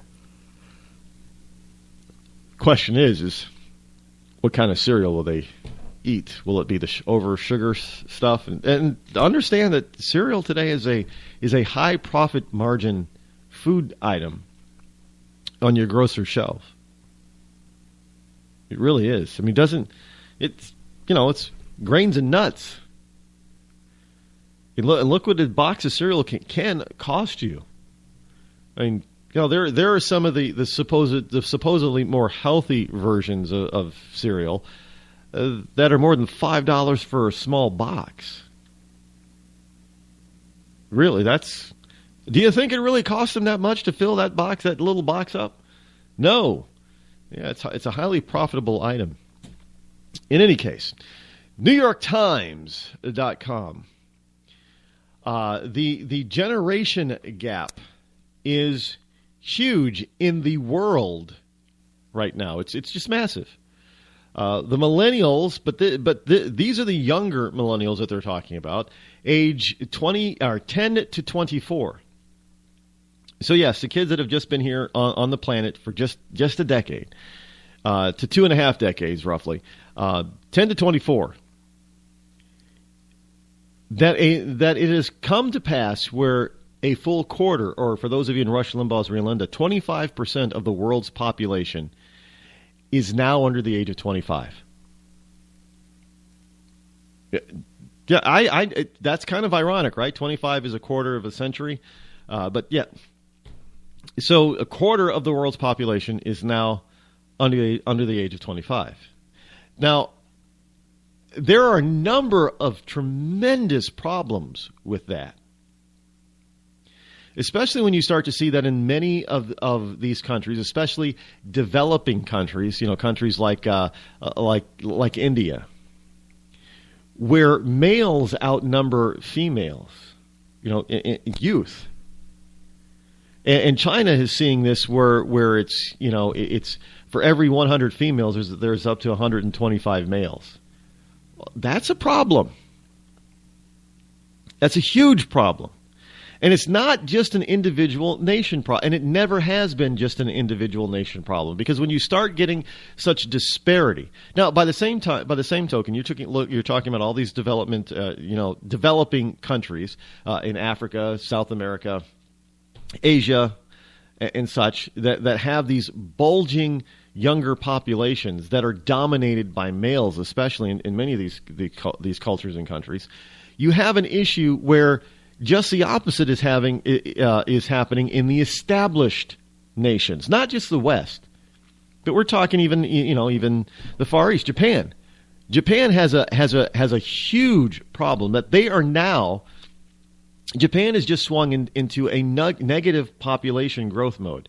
And the reason why they're in negative population growth mode is because in Japan, many places in Japan, it's extremely expensive to live. It's extremely expensive to have kids. So a lot of Japanese families have opted just to have one kid. Well, if you have one kid, obviously you're not replacing the adult population. It's negative. Because it takes two people to make one person, right? Yeah. So far, still, it takes two people to make one person. So if you have one person that comes in you're not replacing two people, you're only replacing one, so you lose one, you're going to be minus one, right? Well, Japan has this very, very bad issue. Believe it or not, Japan has the oldest by average population on the planet, followed by Italy. Now, you might say, well, Italy, it's no big deal. Japan, no big deal. Well, Canada and the United States is not far behind. Now, Canada has such a problem that they have been changing their citizenry and immigration laws to boost their citizenship. This is exactly what Germany has been doing at the same time, which is why Germany has been so open from the beginning of allowing all these immigrants, or migrants as they call them, and refugees from the Middle East. They're trying to boost their population because they are in a negative downturn with this stuff. And the U.S. is approaching that as well. Canada is on the edge of that, and they realize it. So they're trying to – look, they only got 35 million people up there to begin with, so it's not like they can go through an extended period of negative population growth. Countries like Japan, which is Japan, 200 million people? And that small island, those small series of islands. So they can kind of afford to go through a negative population growth for a short period of time. But understand that a negative population growth has a devastating effect on your economy. And then it gets to the point where the pressure starts to build, where you need to increase your population in order to keep your economy afloat. Because let's face it, if you have if you have fewer people out there in the workforce, that means fewer people are available to purchase things like real estate. Real estate values start to fall and plummet because there's not enough people out there to buy it. And if say in the year 2000, you have housing that fits a population of 200 million, but by the time the year 2020 comes along, you still have a housing market fit for 200 million, but now your population is say only 150 million. Well, where do 50 million homes or pieces of property go? They're not utilized, and therefore, property values plummet because now the buyer has their choice of all kinds of stuff. Well, this is what Japan is about to be facing now. This is what the U.S. and Canada could be facing soon. Simply because we've gotten to the notion where we've gotten to a lot of nations, especially in the developed nations, especially in the West or Westernized, that have come up with this. Look, it's not just the U.S. If you look at some of the more heavily governed socialistic and communistic nations like Sweden and the Netherlands and Finland, they also have population problems going in the opposite direction because their birth rate is in the basement. Isn't that funny? Where you have, and then you have countries like India, which has been loosening up its governmental controls of everyday life. and their population continues to boom. And I know you got China, which has done just the opposite. They've had this one-child policy for decades now, but their population continues to grow without immigration of any kind. Because let's face it, who really wants to move to China, right? But they still have this population growth. But China's also starting to face the issue of, with their one-child policy and having too many men versus women, that their age of their population, generally speaking, is on the rise as well. It's getting older. Well, the world average is now at 25% of a particular country's population is 25 or younger. So you have a youth problem. And we think that here in the United States that we have a youth problem with millennials. Imagine our millennials multiplied in places like India. Understand, India now has over 400 million people under the age of 25. Where are they going to go for jobs? In education. They can't get it where they are. So they have to move.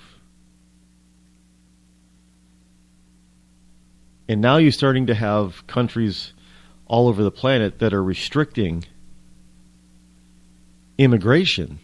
Well, they're doing it for a very logical reason, because they have a burgeoning young population as well.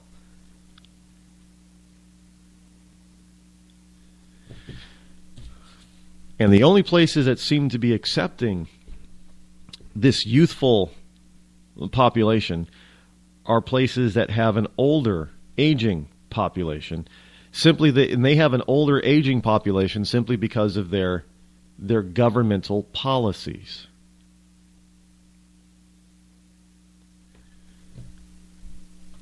And look, this type of stuff, if we look through history, when you have a youthful population that can be easily educated, manipulated, like today's youth are all across the world, not just here in the USA.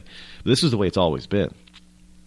When you can get hold of the youth and you can educate them and you can get them to believe your propaganda one way or the other, that's when you start to run into troubles and war breaks out. Because invariably, we have a population that is being taught to be what? Wimpy. We have a youthful population in this country that is taught to be, pacifistic.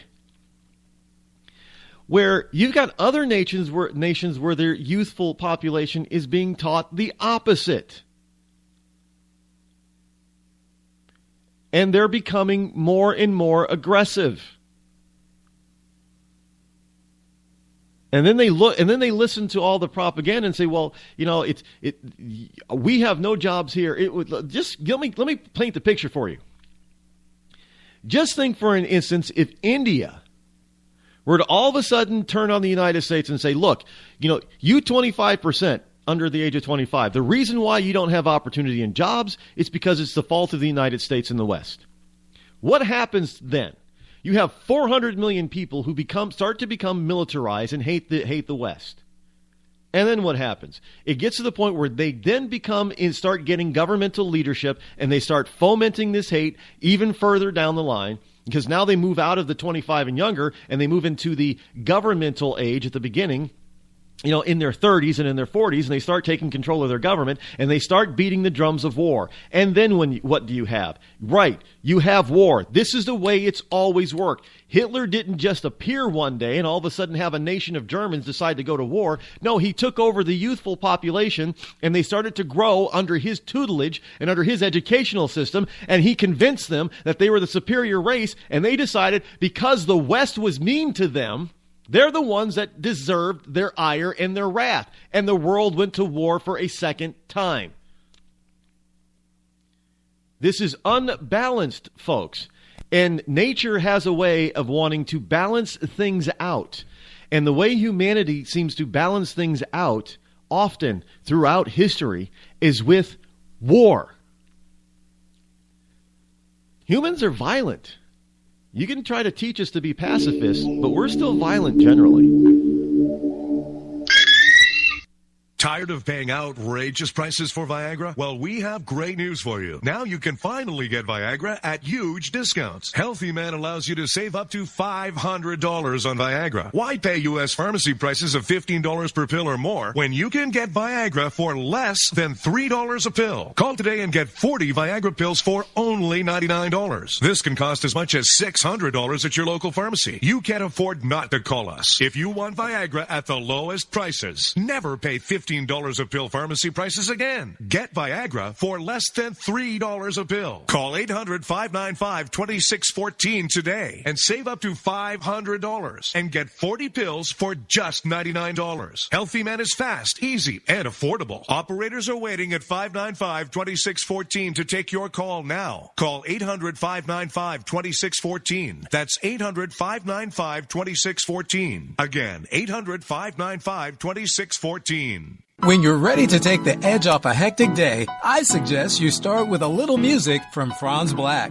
I guess there's lots of ways to look at things that don't seem right. No Worries has just been released on iTunes and Amazon. It's gonna be alright. You can find Franz Black and his music on his website, friendsblack.com. F-R-A-N-Z black.com. It's gonna be alright.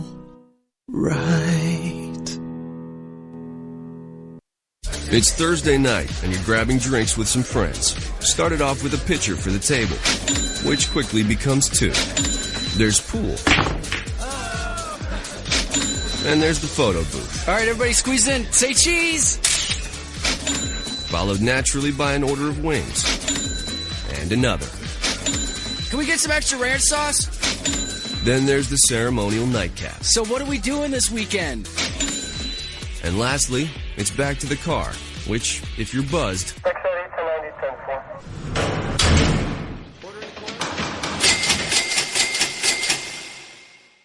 could be the most expensive night of your life. Getting pulled over for buzz driving could cost you around $10,000 in fines, legal fees, and increased insurance rates. Nothing kills a buzz like getting pulled over for buzz driving, because buzz driving is drunk driving. Brought to you by the National Highway Traffic Safety Administration and the Ad Council.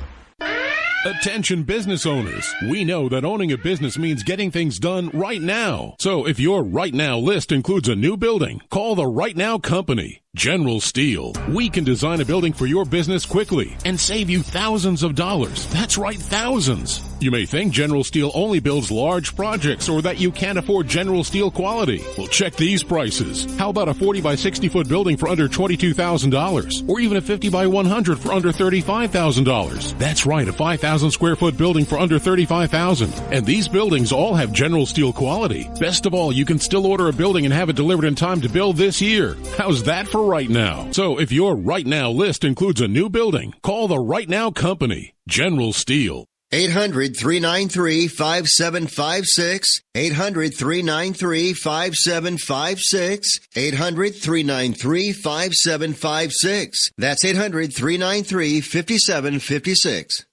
When our water heater broke down last month, it was a nightmare. It took 5 hours for the plumber to show up, and he charged us a couple of $100 just to come out. Then it cost another $1,800 to put in the new water heater. By the time it was all said and done, I felt like I'd been taken. But what else could I do? The smartest thing you can do is get a home warranty from American Residential Warranty. Their home warranties pay to repair or replace all your major appliances when they break, and they will break, and at the worst possible time. Call American Residential Warranty right now for free information on home warranties starting at just pennies a day. Don't wait for your refrigerator to stop running or your ceiling fans to stop turning. Call American Residential Warranty right now. Ask how you can save up to 50% on washer and dryer coverage. Just call 1-800-616-8010. That's 1-800-616-8010. Again, 1-800-616-8010. Call now.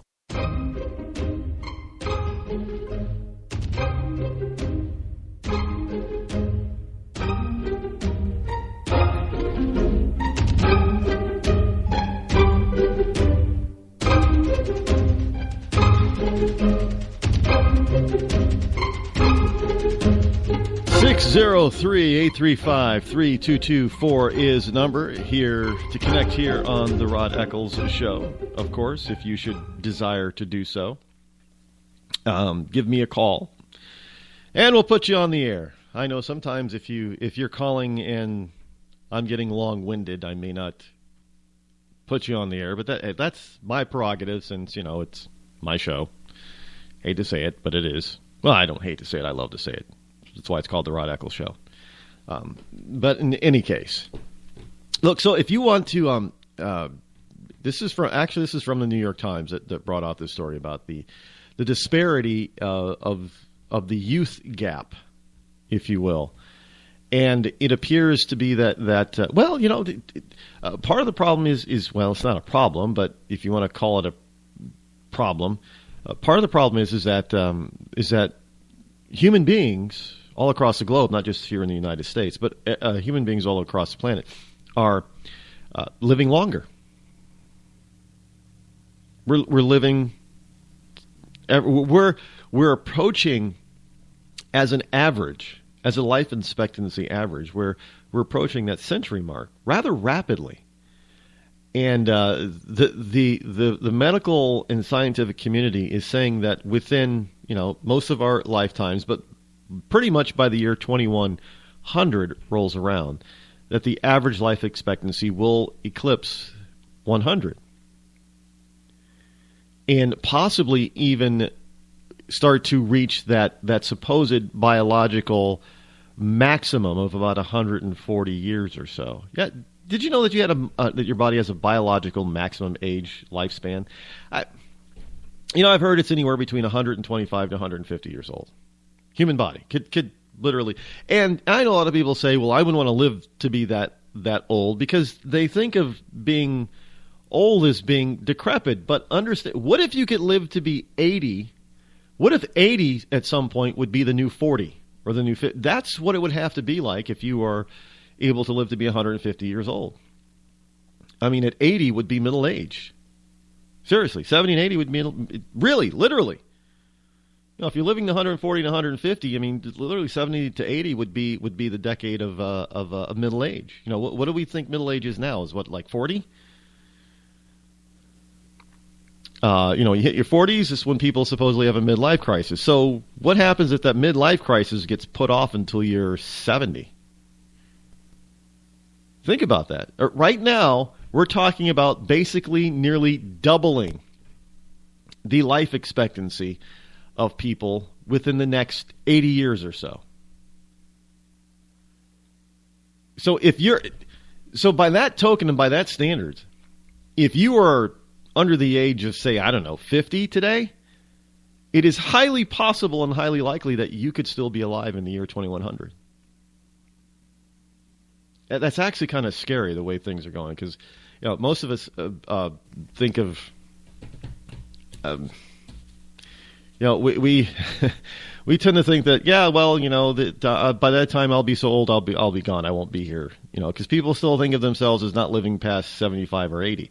And the reality is that the way medical science is, the way basically human science is going, and as people learn how to live better, especially in the more developed nations, that you will be around.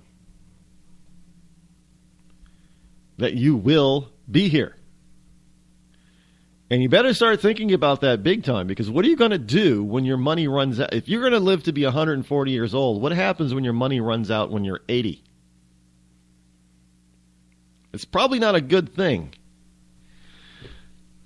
Just saying, if you start thinking, and think about the kids today, those under the age of 25.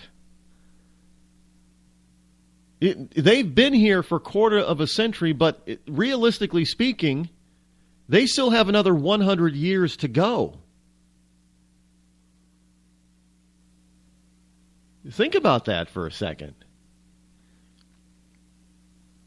Which means that whatever you do now is going to have extreme long-term effects.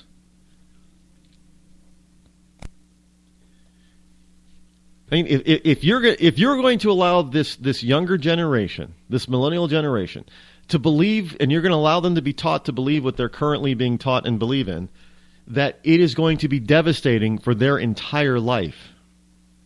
And I guarantee you they're going to blame the older generation for their entire life, and they're not going to be able to see the truth.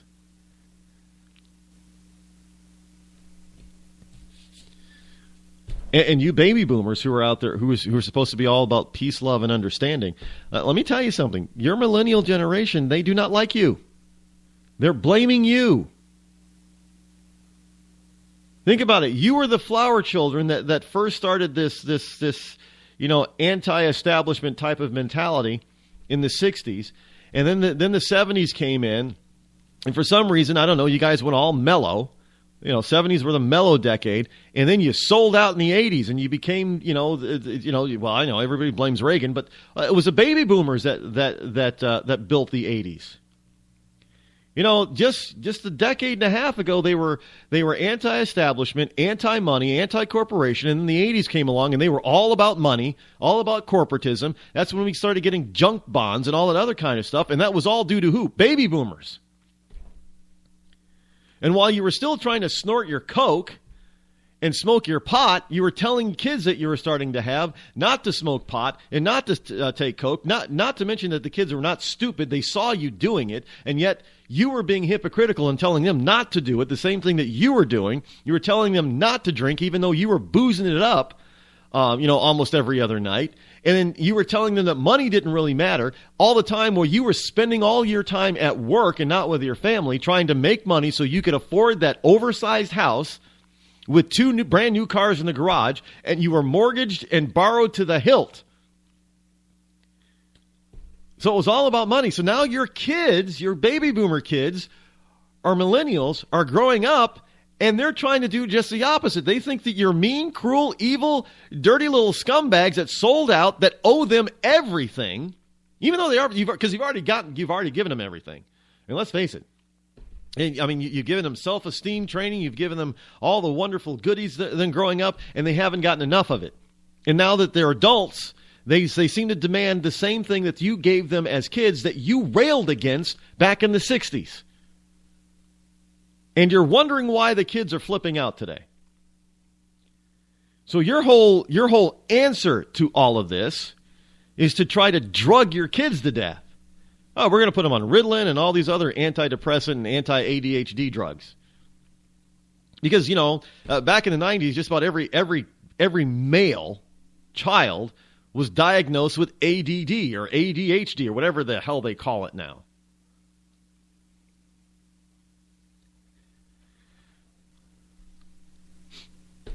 And then when the kids stop taking the drugs and they come out of this drug-induced stupor, you wonder why they're so angry and so uncontrollable. Because you didn't bother to try to teach them anything. You just kept them drugged. And when you no longer could force them to take the drugs because now they were adults and they didn't want to do it themselves, or they couldn't afford to buy the stupid drugs because they didn't have health insurance, well, they detoxed. And they started seeing the world as they thought to be more clearly, but it was only clear to them because they had been indoctrinated and taught by a bunch of liberals about how bad everybody else was and how mean everybody was, and that the only reason why they went to college and got this 4 or 6 year degree and didn't have a job after they got out wasn't because they got useless degrees, but because it was greedy rich people didn't want to give them a job.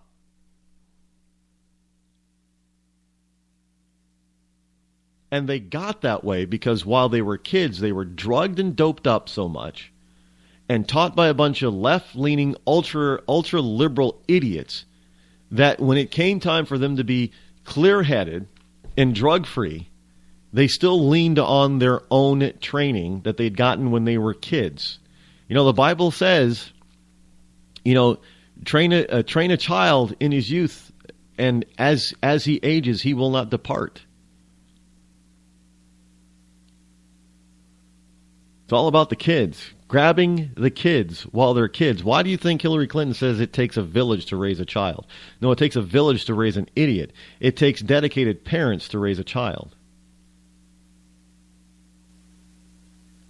And what we've gotten is villages all across this country, and indeed all across this planet, and especially in the Western civilized world. We've had villages raising a bunch of idiots. And now these idiots are coming of age. And they're demanding stuff that the older generation just can't afford to give them anymore. And now they're upset that they're not getting what they were promised. Think about it. These kids were told, hey, get decent grades in school, go to college, get decent grades in college and get a degree, and you will be set for life. You don't have to go the path of your parents or your grandparents. You don't have to be blue collar. You can be set for life if you go to college. And they go to college and they spend all this money thinking, yes, they've been sold this bill of goods. You know, people with a college education, they make $1 million in their lifetime more than a person without, which is a bunch of BS. But they believed it. So they thought that all they had to do was go get a degree, any kind of degree. It didn't matter how useful or non-useful the degree was, as long as they had that 4-year or 6-year degree. If they had that bachelor's or master's degree, they would have jobs waiting for them, and they would be set for life. You know, upper middle class to lower upper class, just for having a degree. That was an automatic for them. That's what they were taught. That's what they were told. They said, go to and hey, they also bought the notion that it's important not only to get the degree, but where your degree comes from. So if you go to a community college and get a 4-year degree, well, that's not as good as if you go to an Ivy League school. So now these kids are all worried about what kind of college they're going to get into, and they're all scrambling to try to get into the more so-called prestigious schools, and they're spending a ton of money, depending on the school, up to $250,000 for a 4-year degree. They get out of school with all this debt because mom and dad can't afford to foot the entire bill.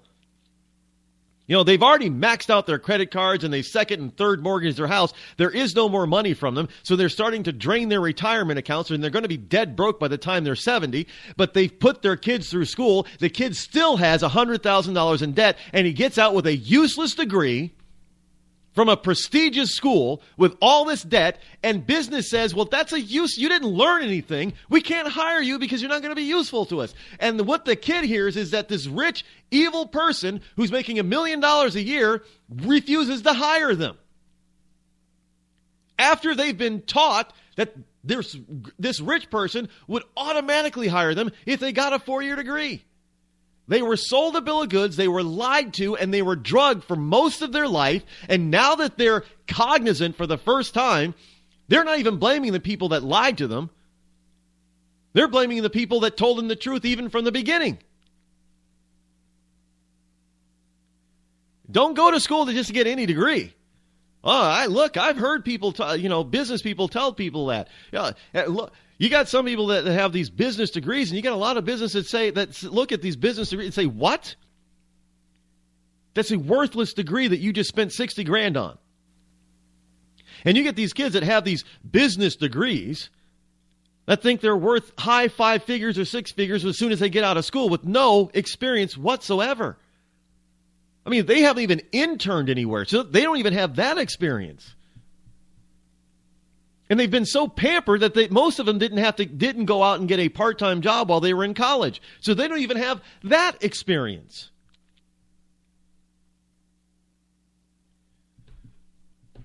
And yet when they can't get hired for the job that they want, they'll refuse to get any kind of job, to get some kind of real-world experience, which will boost their resume. Oh, no. They're going to complain that evil, ugly, mean, fat, overpaid rich person won't hire them. But meanwhile, they'll let that wonderful entertainer that provides nothing except in the way of meaningless, mindless entertainment, they'll allow them to make millions upon millions of dollars. Can you say Kardashians? What have the Kardashians produced? Seriously, I don't even know how they got famous. Their dad was part of the O.J. Simpson Dream Team, but other than that, and their stepdad Kardashian was a famous Olympian, and then he decided that he wanted to be a woman. But what have they produced? And yet somehow they're multimillionaires. I don't get it. But the guy who actually builds a business, the woman who actually works, 12, 16 hours a day for a decade to build a business, hires people, and then all of a sudden their business becomes a success, and they pull in $1 million a year. They're now evil. They're rich fat cats that need to be taxed to death. Because, they may hire 100 people, but they didn't hire 101 people, and that makes them bad. We're so twisted right now. But this is not, this is the point. This is not limited to just the United States. This is a worldwide phenomenon. Where you have all these youngsters that are now starting to come of age, and they've been taught by all this liberal stuff. And now even the liberals who taught them are starting to find out that they're being bit. You go to American campuses and you're seeing all kinds of liberal teachers and professors and administrators being pushed out the door because you got these wonderful, minds full of mush who are under 25 who are calling them evil and bad. And these wonderful liberals that have taught them all their life are scratching their heads thinking, what the hell happened? How did we lose control? You lost control because the only reason you had control in the first place is because you drugged most of these kids when they were kids. And you can't drug them now. And they fully believed in the BS that you were teaching them. And obviously, now that they come of age, they're seeing that either one, you don't believe the BS that you taught them. You don't live the BS that you taught them, which is mostly the case. I mean, you're hypocrites. Liberals are hypocrites. Plain and simple. They don't live what they teach. They don't live what they preach. And these kids are figuring that out. And to a certain degree, these kids are saying, well, hey, it's this whole notion of racism, Black Lives Matter and all that kind of stuff, and needing a safe space on college campuses. What is that really about? It's really about them saying, look, you guys are trying to BS us and we know it. You liberal professors are talking about how it's bad to be racist, but we think that you're some of the biggest racists on the planet. And liberals are out there, well, we didn't teach them that we were racist, but actually you did.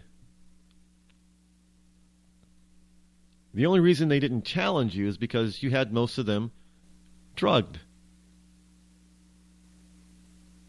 And you still want to drug the hell out of kids. And now this is why you're getting a backlash from some people not wanting to fully immunize their child, because they're saying, but this is just more drugs. And we're seeing certain types of mental disorders on the rise. ADD or ADHD still on the rise. But it's being eclipsed by autism.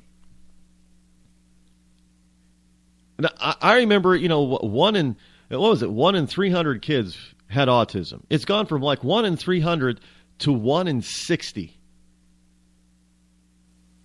That's a dramatic. Why are we? I don't see anybody trying to come up with an explanation for this. Now, all they tell us is, well, it's better diagnosing and a better understanding of what autism is. Really? That's what we said about ADD, and then they changed it to ADHD. I just saw something over the weekend about 10 million American adults have ADD and don't even know it. Well, that's a bunch of BS. You're trying to get adults to self-medicate so you can control them better. I'm telling you, this is not a conspiracy theory, folks. This is just the facts. Our drug industry is trying to, Americans take more drugs per person than anywhere else on the planet. That isn't due to the fact that we have Obamacare. It's just due to the fact that we have a bunch of liberals pushing the pharmaceutical agenda. Yes, it's liberals. If you drug a population, you can control them, one way or the other.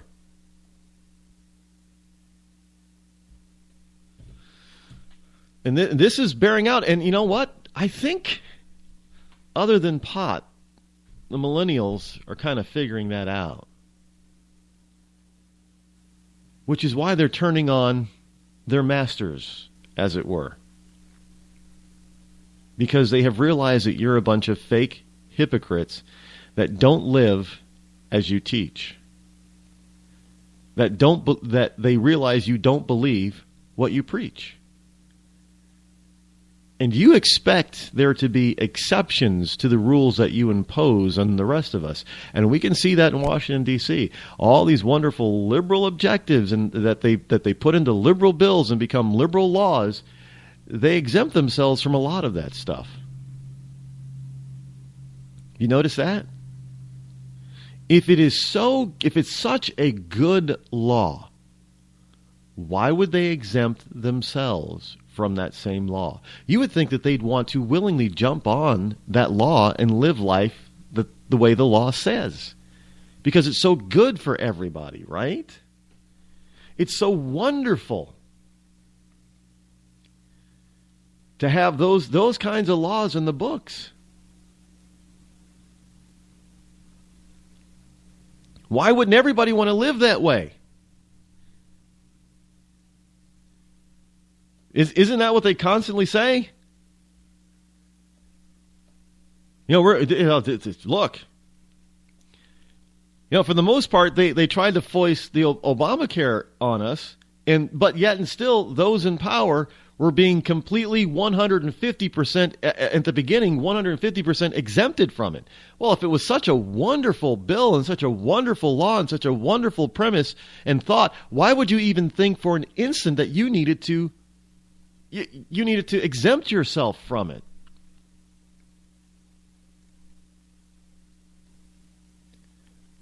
And, the millennials are not as stupid as we think. They see this kind of stuff. The only problem is that they have a limited worldview because they were drugged while taught all this liberal BS. And so now they bought the notion that they're supposed to go to school, go to college, spend thousands and thousands of dollars on any kind of 4-year or 6-year degree.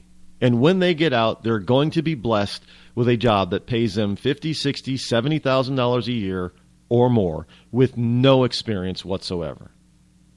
They bought it hook, line, and sinker. And then reality struck them when they were no longer doped up. And we wonder why these kids are going back to illicit drugs like heroin.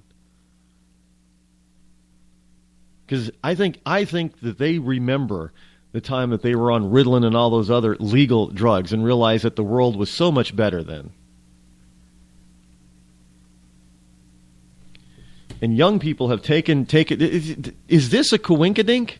There is no such thing as coinkydinks, folks. No such thing as coincidence. I'm not talking about a conspiracy tinfoil hat type of conspiracy theories here. But the reality is that certain hard drugs are being popular again among the younger set. Because the reality is that once they come off of the dope that you've been feeding them since they were like 5, they realize things are not the way that they were taught that they are supposed to be. And they want to go back to that utopias type of idea, and the only way they can get there is by being drugged and doped. And there are people that are going to say that, Rod, you're out of your mind. Really? I'm just telling you, don't doubt me on this. Just look at the history over the past 30 years, and you're going to see that I am so right on this. It's redonkulous. In fact, I just tell people don't doubt me, but here's the deal.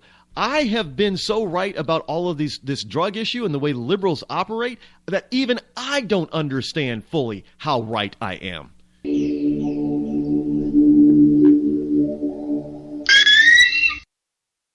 Give a man a fish and you feed him for a day. Sign him up for the Box of Bait Club and he'll never be hungry again. The Box of Bait Club is a brand new dream come true for every fisherman. Something new and different in your tackle box every month. Every month, another excuse to get outside and do what you love. Don't let this one get away. The Box of Bait Club is currently accepting a limited number of pre-orders with subscriptions starting at $39.95 per month. Find out more now. Log on to boxofbaitclub.com. I'm just so happy my father had a chance to see his kids before he passed. I just want to say thank you. When her father fell ill, the American Red Cross was able to help get Veronica's brother home from the Navy to speak to his father one last time. It's thanks to your donations that we can connect military families when they need it most. Please donate today at redcross.org.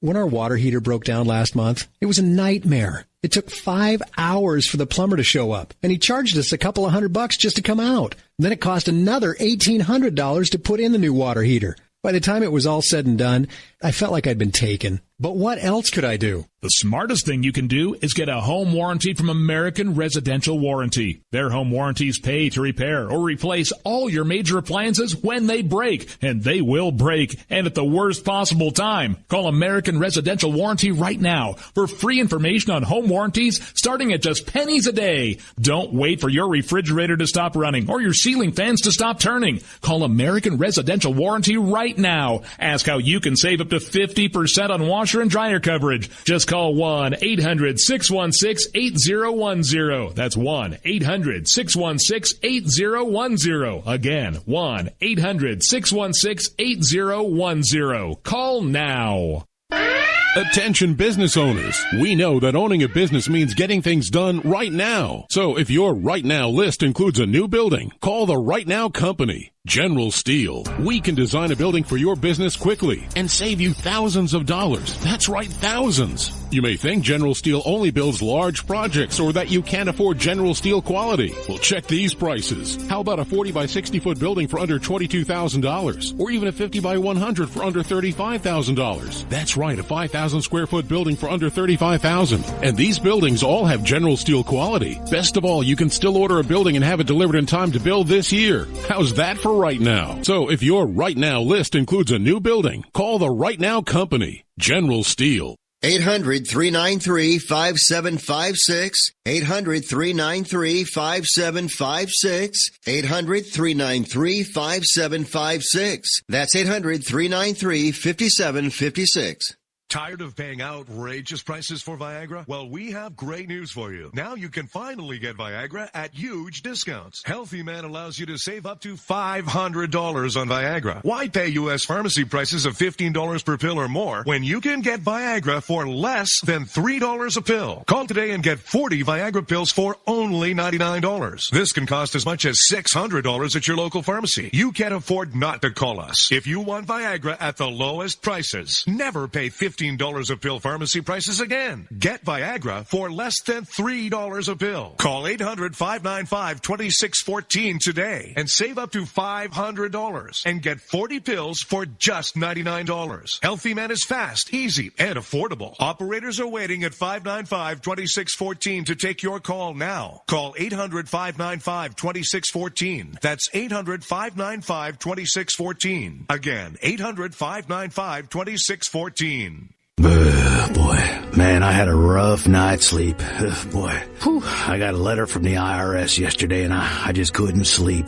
Man, I'm dying here. Somebody help me. IRS problems affect more than just your finances. If you're ready to take back control of your life and you owe more than $10,000, you need to call the tax doctor. Their expert staff can immediately protect you from the IRS and state collectors and get you the best possible tax settlement guaranteed. The IRS has recently released new programs geared in helping struggling struggling taxpayers, where you may qualify to settle your tax debt and wipe out up to 85% or more of what you currently owe. If you owe $10,000 or more in back taxes, call the tax doctor right now. See if you qualify to pay less. 800-989-1694. 800-989-1694.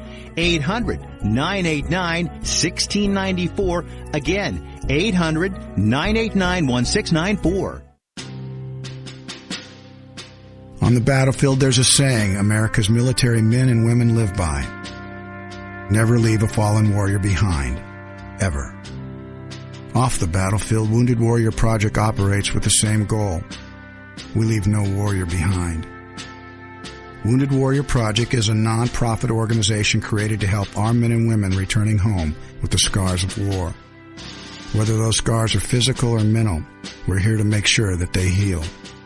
And whether it's helping those with post-traumatic stress disorder live a normal life again, or giving much-needed support to injured warriors in veterans' hospitals.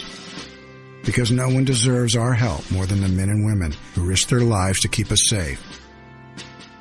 Wounded Warrior Project. We never leave a fallen warrior behind. Ever. Learn more about what we do at woundedwarriorproject.org. You want to know what time it is? It's time to bring the rain. Zinc Media. Feel the power of knowledge.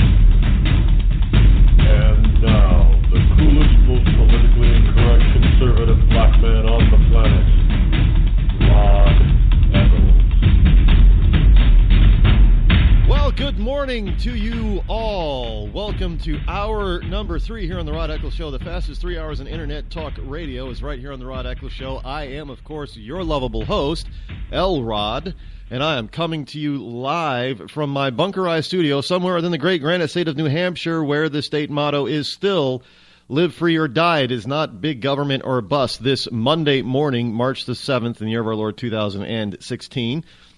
The phone number is 603-835-3224. Again, that's 603-835-3224.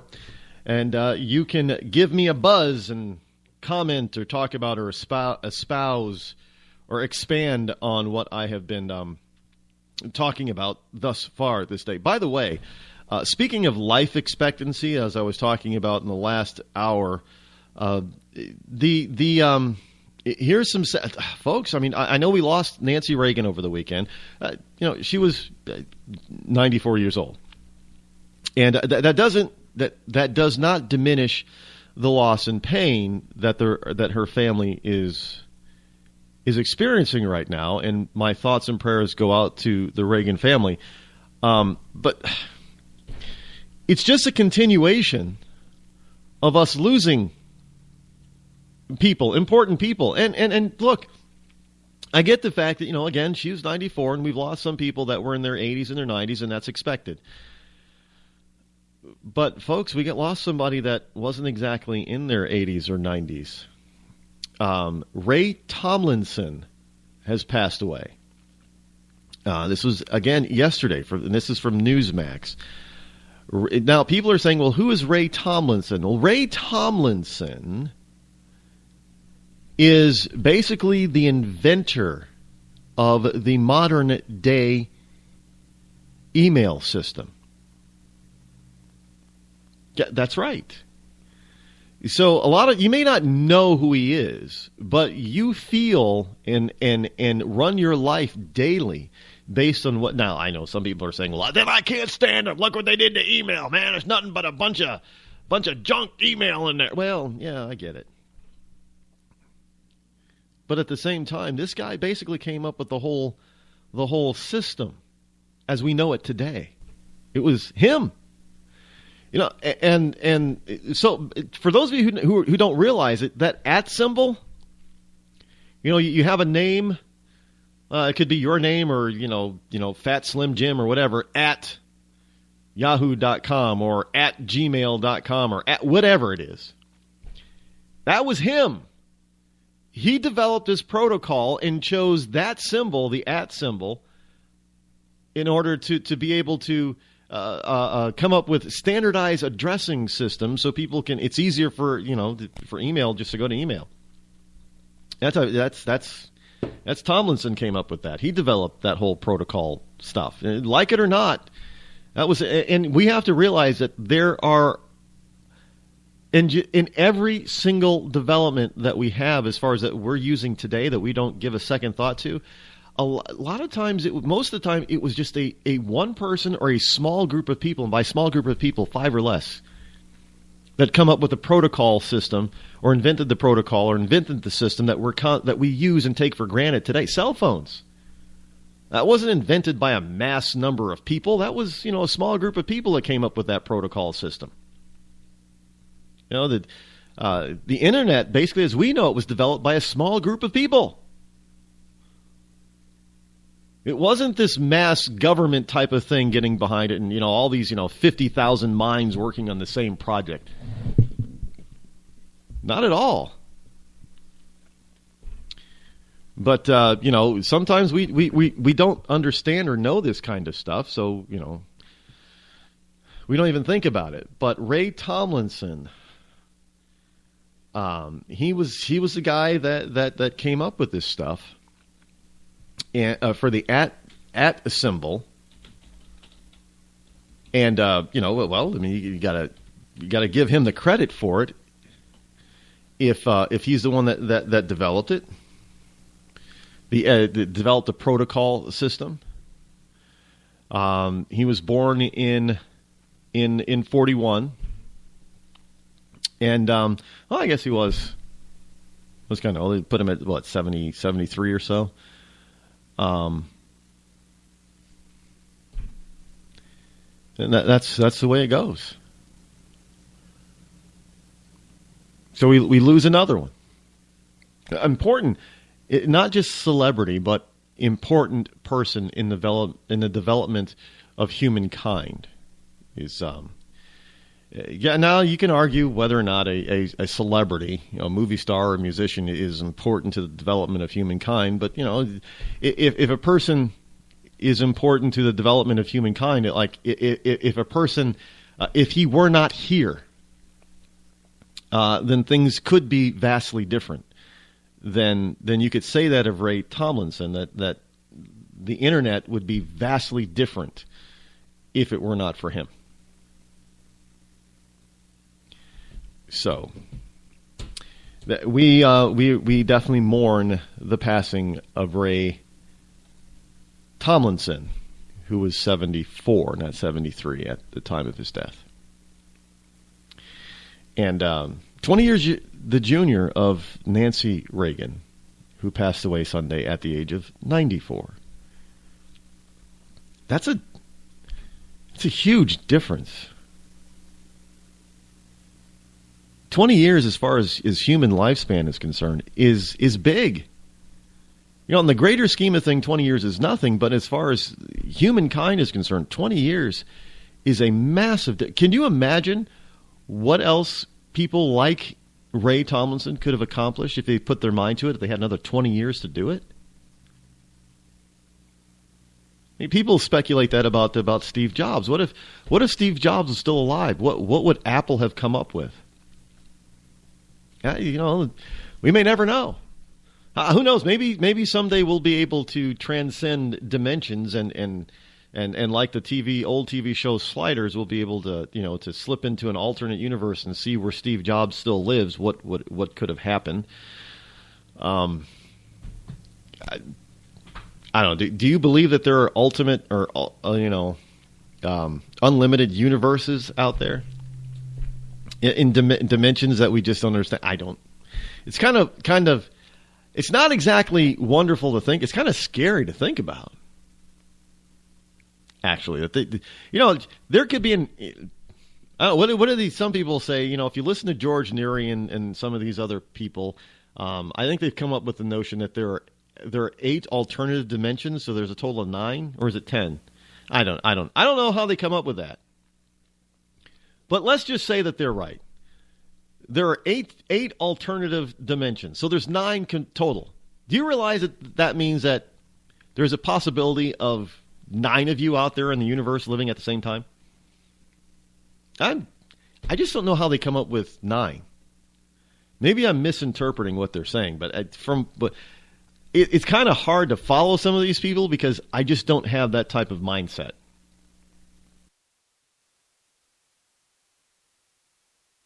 I don't have that conspiratorial mindset, and believe it or not, there are people who do not necessarily believe in aliens, but they believe that what we are experiencing aren't aliens, but interdimensional beings.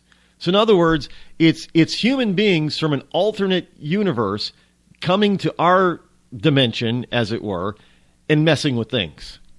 Because somehow, if they mess with things here, it changes things in their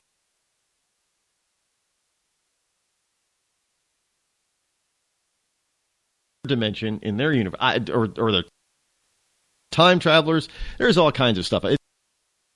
So, in other words, there aren't aliens as we perceive aliens to be, but they're nothing more than either time travelers or interdimensional travelers. But they're still human. Yeah, that's out there. So you can go look that kind of stuff up too if you want to. It's kind of fascinating to think that way for science fiction, but for reality, it's kind of scary. I did see on one of these conspiratorial boards once that that explains my, well, if they're right, it explains my theory of what happened to Paul Ryan, Speaker of the House. See, this is not our Paul Ryan. This is a Paul Ryan from a different or an alternate universe, and he's been planted here for some reason. They couldn't come up with the reason for an alternate universe Ryan to replace our Paul Ryan, but he's been supplanted by this is a Paul Ryan from another dimension. It's not our Paul Ryan, and our Paul Ryan is either being held somewhere or he was taken into this other dimension or what have you. I don't know, but that's their These people come up with all kinds of crazy stuff like that. So that would explain why I think that this Paul Ryan is not the same Paul Ryan that was first elected to Congress.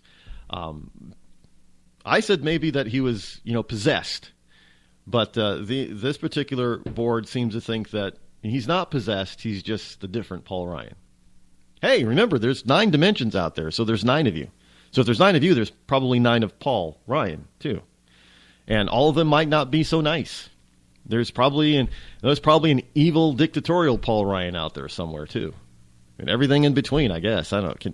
Can you imagine an evil dictatorial me? In an alternate universe? I wonder how that would be.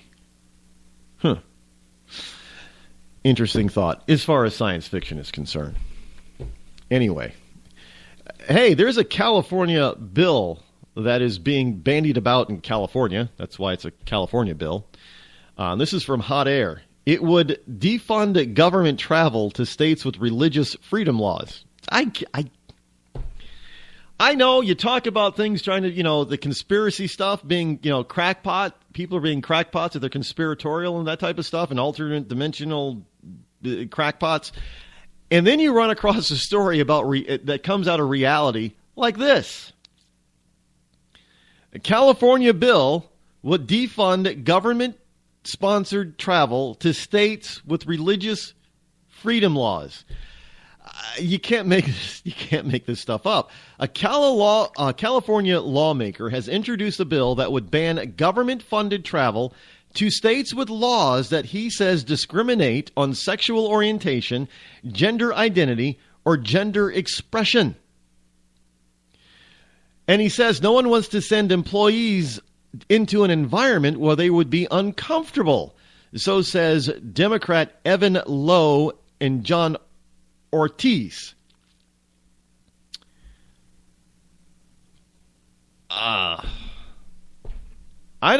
Basically what the proposal is stating, that if a state has religious or biblical types of laws that vote against, the ideas of same-sex marriage or certain, special rights for homosexuals or transgenders or whatever the LGBT XYPDQ is talking about nowadays, then the California would not want to send state employees.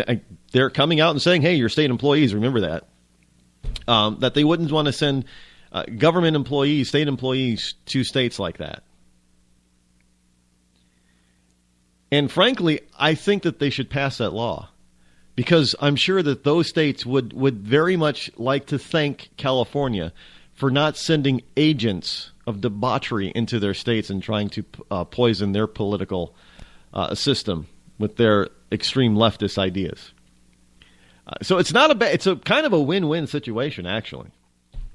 There was even, I saw something on Twitter yesterday too. There was somebody advocating, a Californian, advocating in such a way that they think that if California were to secede from the Union, that somehow it would harm the United States, because, California on its own has the world's fifth largest economy.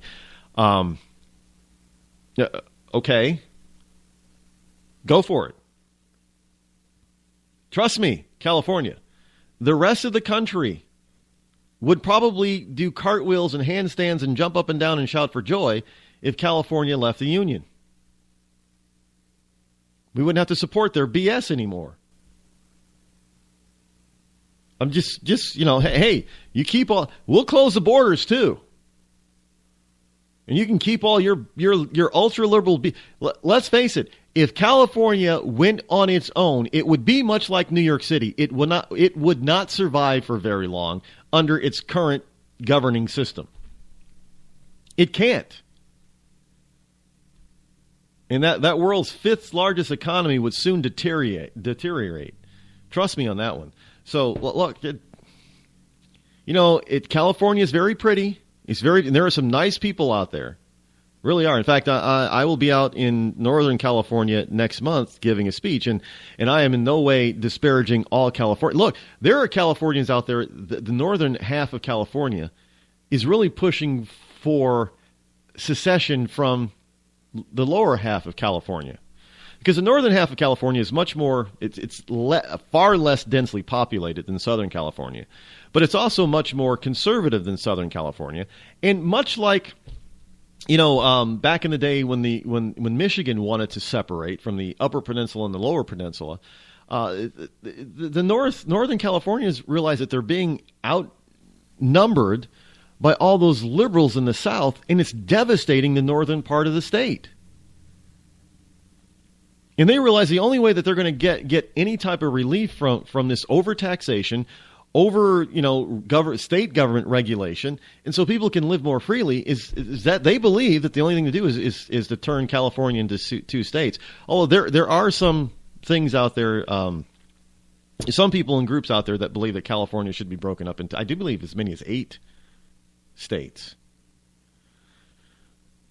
But what people don't often realize is that Southern California probably could not survive on its own without Northern California being a part. And I got to, I think Northern Californians realize that as well. They realize that that the South cannot survive without them, but they're tired of being drained economically and socially by the South. Can't blame them. Cannot blame them at all. So I don't know how strong or big the movement is for breaking the state up into smaller states. But the latest one is just basically a Northern California, like North California, I think is what they want to call it, versus regular California, kind of like Virginia and West Virginia. So they want to call it North California. And I think it's somewhere, around, when you're talking Northern California, somewhere around San Francisco, Sacramento type of area is where the split would happen. I don't know if it'll actually catch it. You would think that but that stuff never really catches on. Even when the people in that region really want it, again, they're outnumbered by the South. Much like Michigan back in the 70s, 60s and 70s, there was a strong organization that was trying to split the Upper Peninsula, the upper half of Michigan, from the lower half, the Lower Peninsula. And again, the lower half of the state was draining the upper half of the state, but the upper half of the state was population was so sparse compared to the lower half that no matter what the upper half wanted, the lower half was going to say no, and they would be outvoted. And this is the problem that they're going to run into in California, I'm sure, is that the lower half is so densely populated, where the northern half is far less populated, that they're just by sheer numbers are going to be outvoted if it ever comes to a vote. And that's what happened in Michigan. This is why we don't have two Michigans right now, simply because the lower half said, no, we want your money, but we don't care anything else about you, but we're going to keep you a part of this state. So we're going to keep the state a whole. I don't know how or why Michigan got to be in such two parts like that in the first place. It never should have happened, to be frank, but it did. So, and now those people have to, and it's the same thing with New York. There were people that were trying to split, New York and then Manhattan Island and New York Island and Long Island. They wanted to take all the islands and make them a separate state, or shove them over into New Jersey. New Jersey didn't want to have it. The only thing New Jersey wanted was Ellis Island and the Statue of Liberty. That's what they wanted. But they didn't want the rest of New York City and New York as a whole. But upstate was sick and tired of all their money going to New York City, basically. And so there was a movement at one time to try to separate upstate from the big city area. And, of course, obviously, that didn't go anywhere either. And other states have faced similar types of backlashes that have not succeeded, obviously, in the modern era.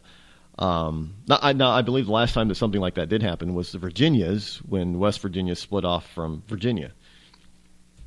But those people, they will do whatever they think is necessary in order to preserve what they have and keep others from taking what they have. But that's it is what it is, folks. If you live in I don't know, are there other states that are experiencing this type of fissure?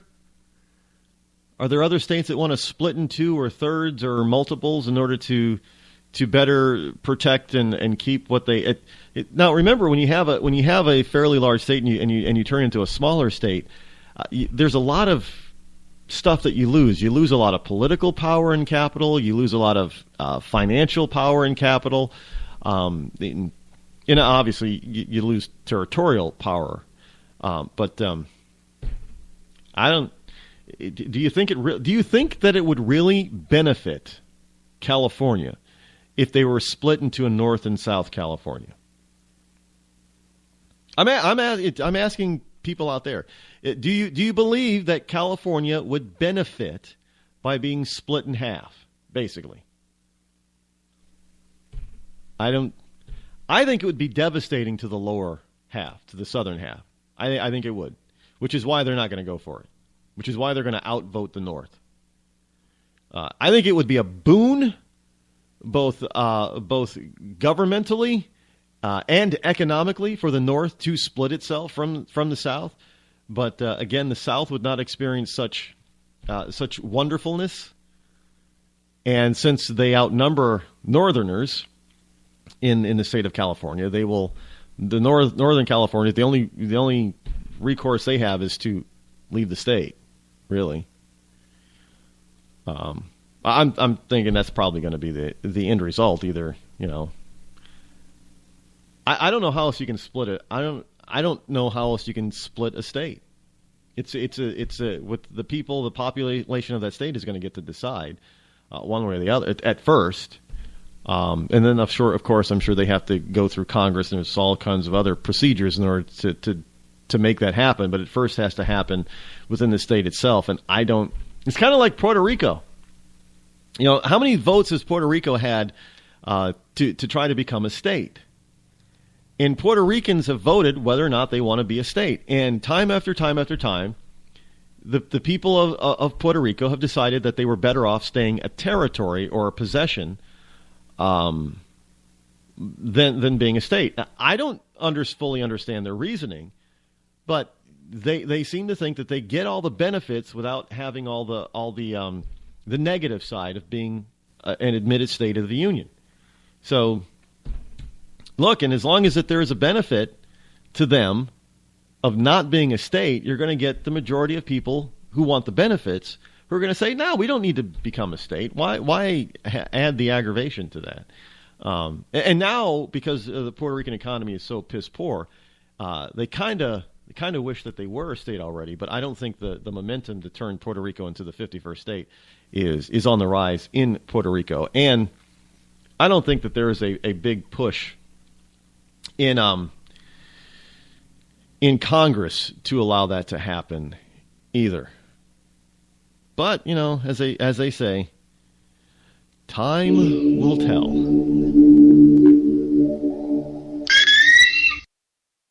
Give a man a fish and you feed him for a day. Sign him up for the Box of Bait Club and he'll never be hungry again. The Box of Bait Club is a brand new dream come true for every fisherman. Something new and different in your tackle box every month. Every month, another excuse to get outside and do what you love. Don't let this one get away. The Box of Bait Club is currently accepting a limited number of pre-orders with subscriptions starting at $39.95 per month. Find out more now. Log on to boxofbaitclub.com. I'm just so happy my father had a chance to see his kids before he passed. I just want to say thank you. When her father fell ill, the American Red Cross was able to help get Veronica's brother home from the Navy to speak to his father one last time. It's thanks to your donations that we can connect military families when they need it most. Please donate today at redcross.org.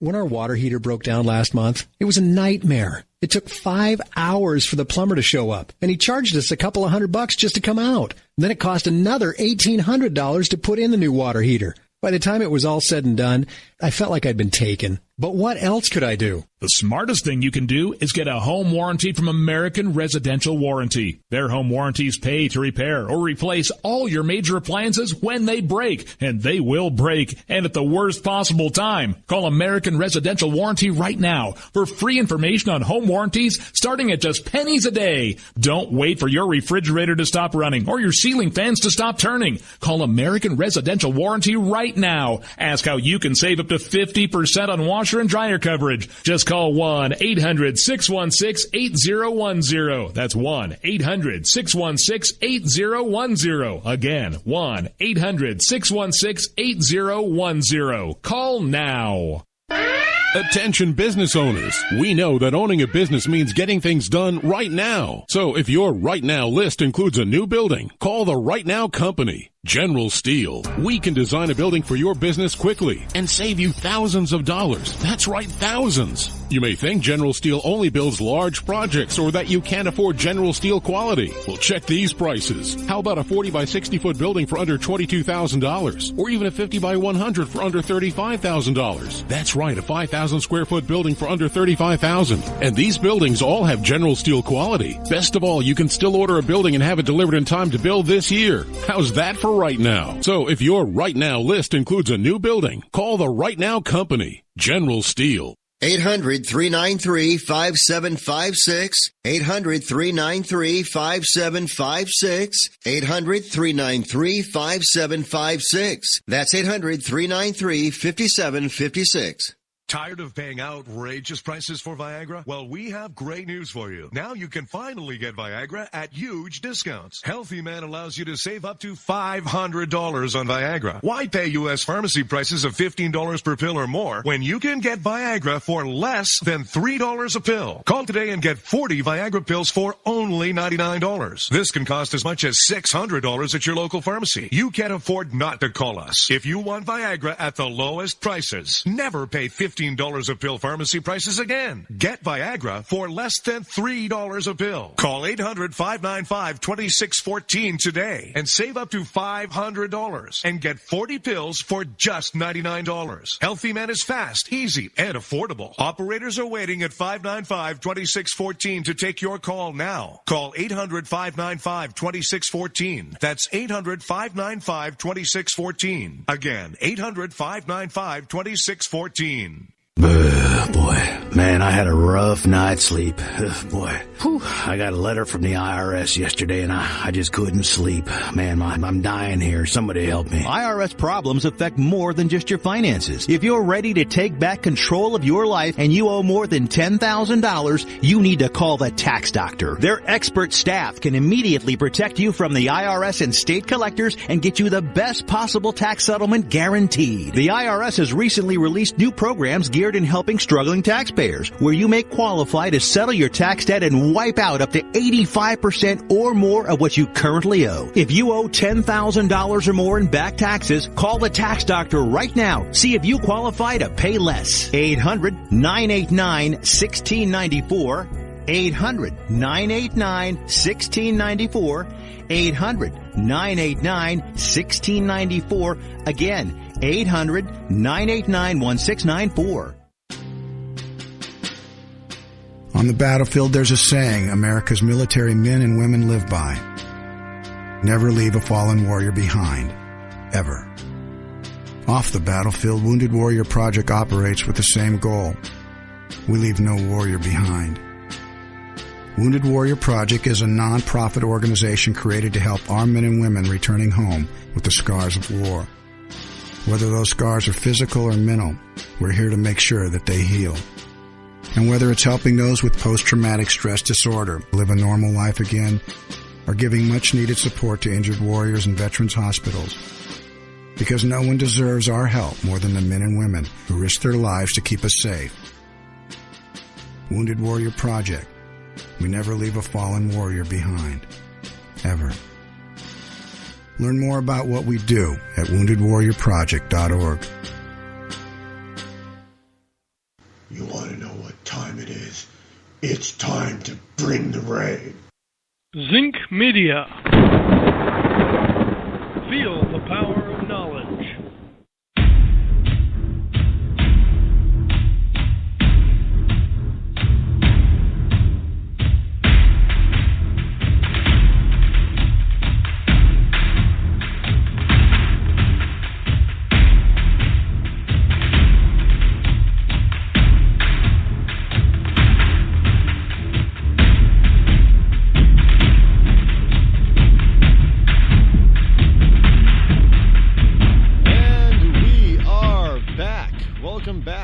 Ladies and gentlemen, to the Rod Eccles Show, this final half hour, I should say, of the program. And 603-835-3224 is the number, should you wish to call and join me here live on the Rod Eccles Show.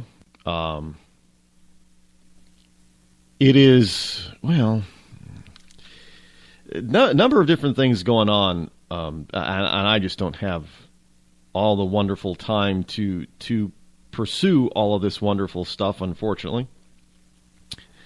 But trying to get through the rest of it, here is from the Weekly Standard. The paper pile is just piled up. It just keeps getting bigger and bigger and bigger. You know, if you ever want to know just half this stuff, well, you're not going to get the full insight of moi. But if you want to get, at least half of what I'm thinking and seeing on a daily basis, the paper pile over on the on rodeccles.net is a fantastic resource. It really is. I mean, every day it is, without fail, it is updated with stuff. And not 100%, but a good 80-90% of the stuff that I talk about on this program is over on the paper pile. So you're definitely, and obviously a ton of stuff that I don't get to is also over there. And yeah, I don't market or advertise RodEccles.net probably enough.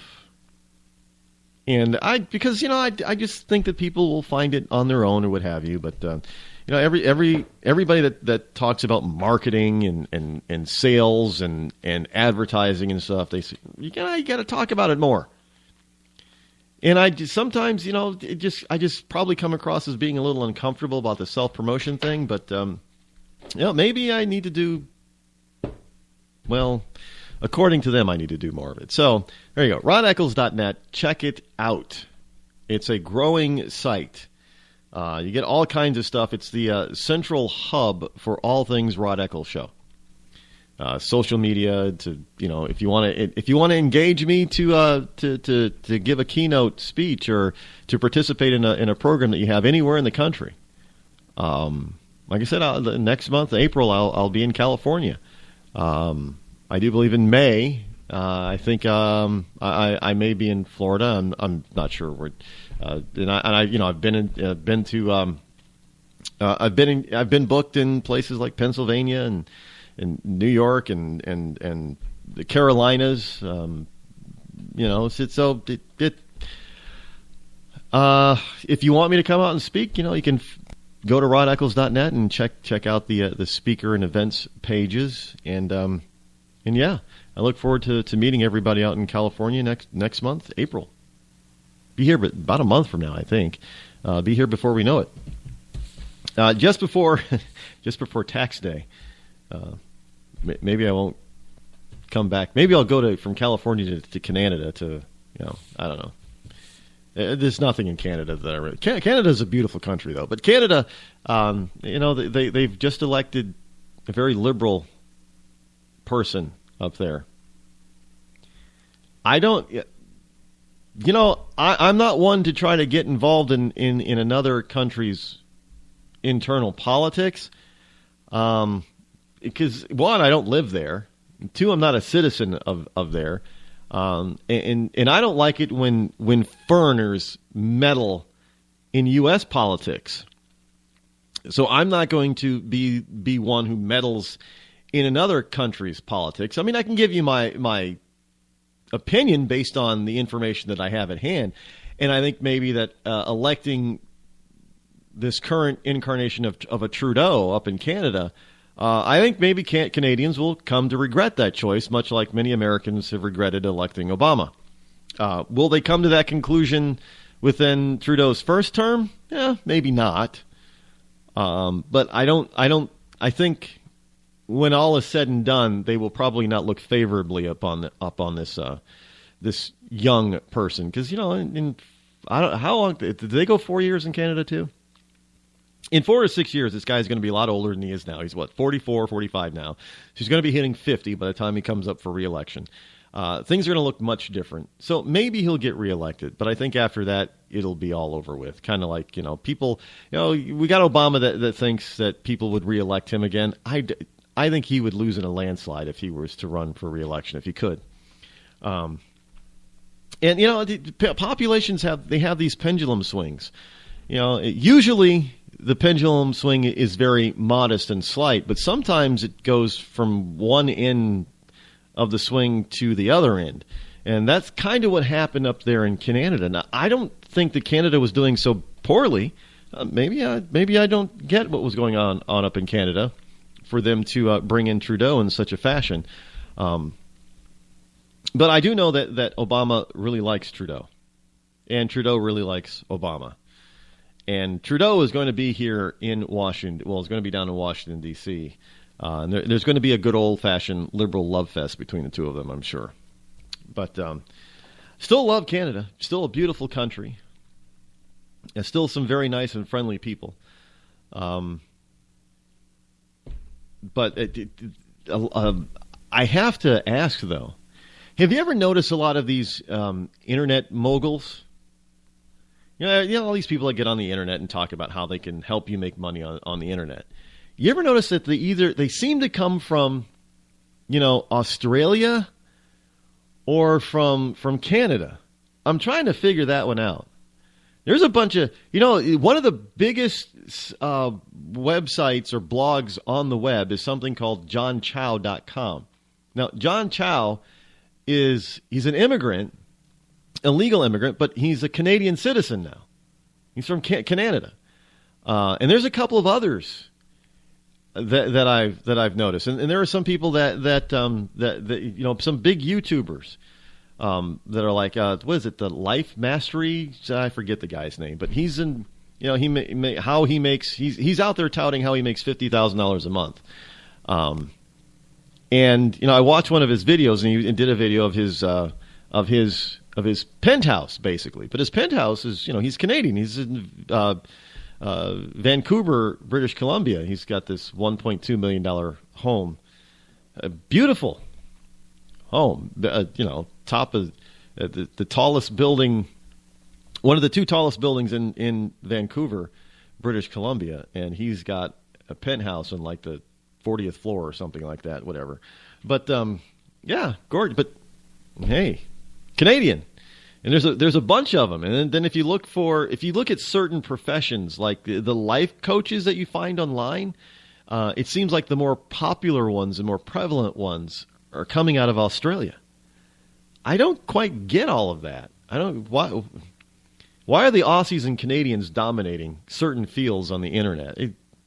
I'm not saying it's a bad thing. I'm just trying to question how that comes to be. Is there economic conditions that dictate, within each other's those respective countries that happens? Is that the reason for it? I don't know. Frankly, to be honest, I don't really care. But I've observed that, and maybe my observation is a little bit short-sighted, but that's what I see. Also, another big one is English, British. People are also making it big on the internet. Where are all the Americans doing it? I don't see a lot of, maybe because Americans are really seen as scam artists when they do that kind of stuff. But for some reason, if you have a British accent or an Aussie accent, you're viewed as more credible. But how do you explain a Canadian then? Because a lot of times you're hard pressed to distinguish a Canadian from person from the States, because not all Canadians say out and about in a boot. They don't all say "eh" after every other sentence. They don't say "hey, what's going on, eh? Yeah, up here in the Great White North, eh?"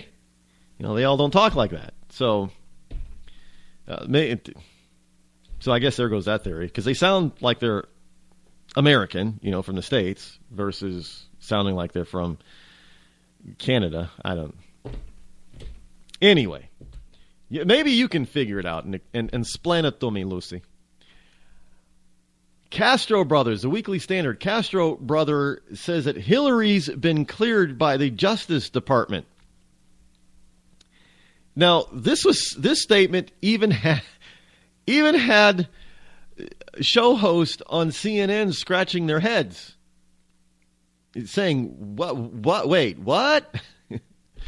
Representative Joaquin Castro, not the Cuban Castro, but the DC Castros, same spelling, different mother.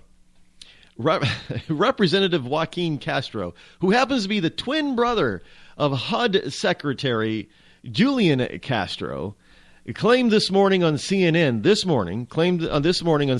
May the 7th, that Hillary Clinton had been cleared by the Justice Department. He said,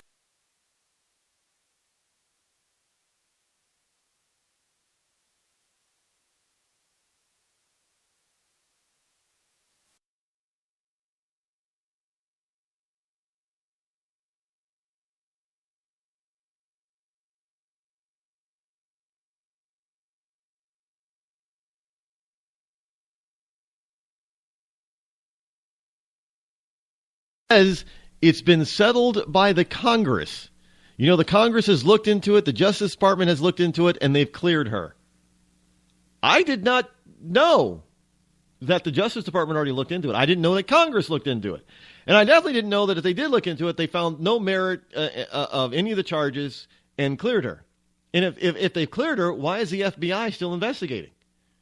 The FBI is, the Justice Department could order the FBI to stand down.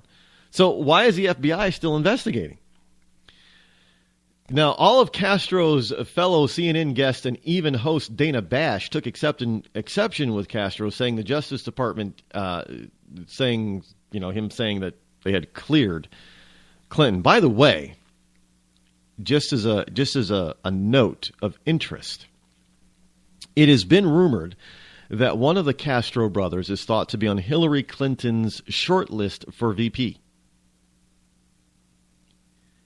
So maybe that's why, he's on a tirade to help boost Hillary Clinton.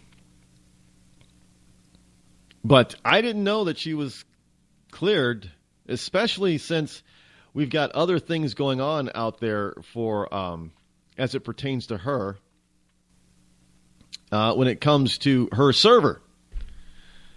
And this is from the Washington Post. Clinton, on her private server, wrote 104 emails that the government now says are classified. She wrote emails that are now classified, folks. Kid you not. It's from the Washington Post. Now, this is above and beyond all those wonderful emails that we know that there's some 2,000 of them, or more than 2,000, that are considered to be classified now, as it were. And basically, what happened is that Clinton wrote, and this is all the stuff that, because the FBI really wants to know of the people that worked for Clinton, who knew what, and who knew what when, and did they know that some of these classified materials or documents were stripped of their classification just so they could be put on the Clinton server. FBI wants to know that kind of stuff. But that is on top of the fact that Hillary Clinton wrote over 100 emails that she sent using her private server while Secretary of State that the government has since said contained classified information. Not just the stuff that was on her email server, and not just stuff that was coming into her server, but stuff that she actually sent out. So you add all that together, and you're talking over 2,000 emails of classified information. And this woman's only excuse was, it wasn't classified then. So she did not understand or realize or know or even care to figure out if certain information that she was using and passing along and getting on that server, if it should have been classified or not. Because somebody else didn't classify it as top secret or ultra secret or what have you. And people are trying to say that, well, it wasn't classified, but here's the problem. You see, that as Secretary of State, Clinton had the power to determine if something was classified or not. And if something came through her servers to her attention that should have been classified that wasn't, she could have classified it. So in other words, a woman doesn't know what should be classified and what should be. So how the hell is she going to be president? Is she going to, rely on somebody else telling her, hey, Madam President, that should be classified?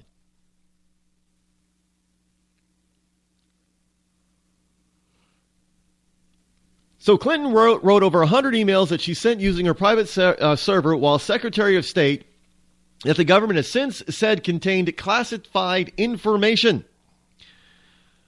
And this is according to a new Washington Post analysis of Clinton's publicly released correspondences. The finding is the first accounting of the Democratic presidential frontrunner's personal role in placing information now considered sensitive into insecure email during her State Department tenure. Now, Clinton's authorship of dozens of emails, now considered classified, could complicate her effort to argue that she never put government secrets at risk. In other words, she was saying before, well, I didn't declassify the documents. I didn't send them to my server. I didn't, transmit classified information. Well, now we know that was a lie. In that she did. She did transmit classified information. What is she going to say that, I didn't do it. One of my staffers did. I wouldn't put it past her into saying such a thing and doing such a thing. But this should dog her. Why do you people vote for this woman? Why do you, those of you who are supporting her, why do you support and vote for this woman? She's an evil woman. She's just an evil woman with evil on her mind. Who sang that? No, it wasn't. I know. At first, group that came to mind was Hall & Oates, but no, they did the Rich Girl song, not Evil Woman song. That's the Evil Woman song is from the 70s, I think, right? Yeah. Should play that as a theme song every time Hillary Clinton appears. Seriously. New York Post. Hillary Clinton's pathological need for cash. Do you folks know that Hillary Clinton paid her, that her campaign is paying her $250,000 a year? It turns out that Hillary Clinton's campaign is paying her $250,000 a year. It's not illegal, by the way. It's not. But what's really kind of interesting is she doesn't need the cash because depending on, who you're talking to when it comes to her finances and net worth, her net worth is estimated at between $11 and $50 million. I don't know how you have such a wide disparity, but okay. So basically, she's no longer the cash-poor Arkansas First Lady back in '78 who turned $10,000 into an investment in cattle futures of over $100,000. $10,000 to $100,000, basically overnight. She's not even the so-called dead broke Hillary of 2001. Now, remember, the same year that in 2001, she got an $8 million deal for her autobiography, Living History, that bombed, as well as, her husband Bill got a $15 million book deal. So right off the bat, they leave the White House and they're flush with more than $20 million in cash. Not to mention the $150 million in speaking fees for these two for the last 15 years. $150 million in speaking fees. $10 million a year, basically, on average, in speaking fees. And yet she still has a need to draw from her campaign $250,000 a year annual salary. So I have asked the question, why the hell is she still in the race? She's getting beat up like this, and see, there's a reason. Here's another reason. It's the money. It's not illegal for a campaign to pay her. And that's fully within the purveyance of the law when it comes to campaigns. But any kind of campaign, you can pay. The candidate can pay themselves out of the campaign coffers legally. Now, most presidential candidates do not, because they want to utilize the money to help get them elected, not to just pay them. But evidently, Hillary's got so much money that she can afford to pull it out of her campaign at the rate of $250,000 a year. As well, Now, is Bernie? I'm surprised Bernie Sanders hasn't gotten on this one. I mean, to talk about being an insider and being out of touch with people, Clinton, who can pay themselves $250,000 a year? Well, most Americans are never in a position to be able to do that. And this woman who doesn't need it, she's got a net worth of upwards of over $50 million, who thinks that she needs to get another $250,000 from her campaign while she's running for president. And she can pay herself that kind of salary as long as she's in the race, by the way. Legally, she can pay herself as long as she's in the race. So maybe that's another reason why she's not giving up so easily. She wants to keep that $250,000 coming. So she can do it for another full year, basically. Give herself another $250,000 a year in annual salary. Just saying. And by the way, Bernie Sanders won the main caucuses. But again, because of the whole situation with the Dems, he's going to end up losing it, even if he wins states. But Romney, by the way, says that if at a brokered convention he's offered the nomination for Republicans, he wouldn't turn it down. So you want to wonder why he's dissing Trump? That might be it. He's positioning for a brokered convention and him being the nominee. In any case, we'll discuss more of that tomorrow, folks. We're out of time for today. I'm Rod Eccles. This has been The Rod Eccles Show. Have a wonderful day. I'm out.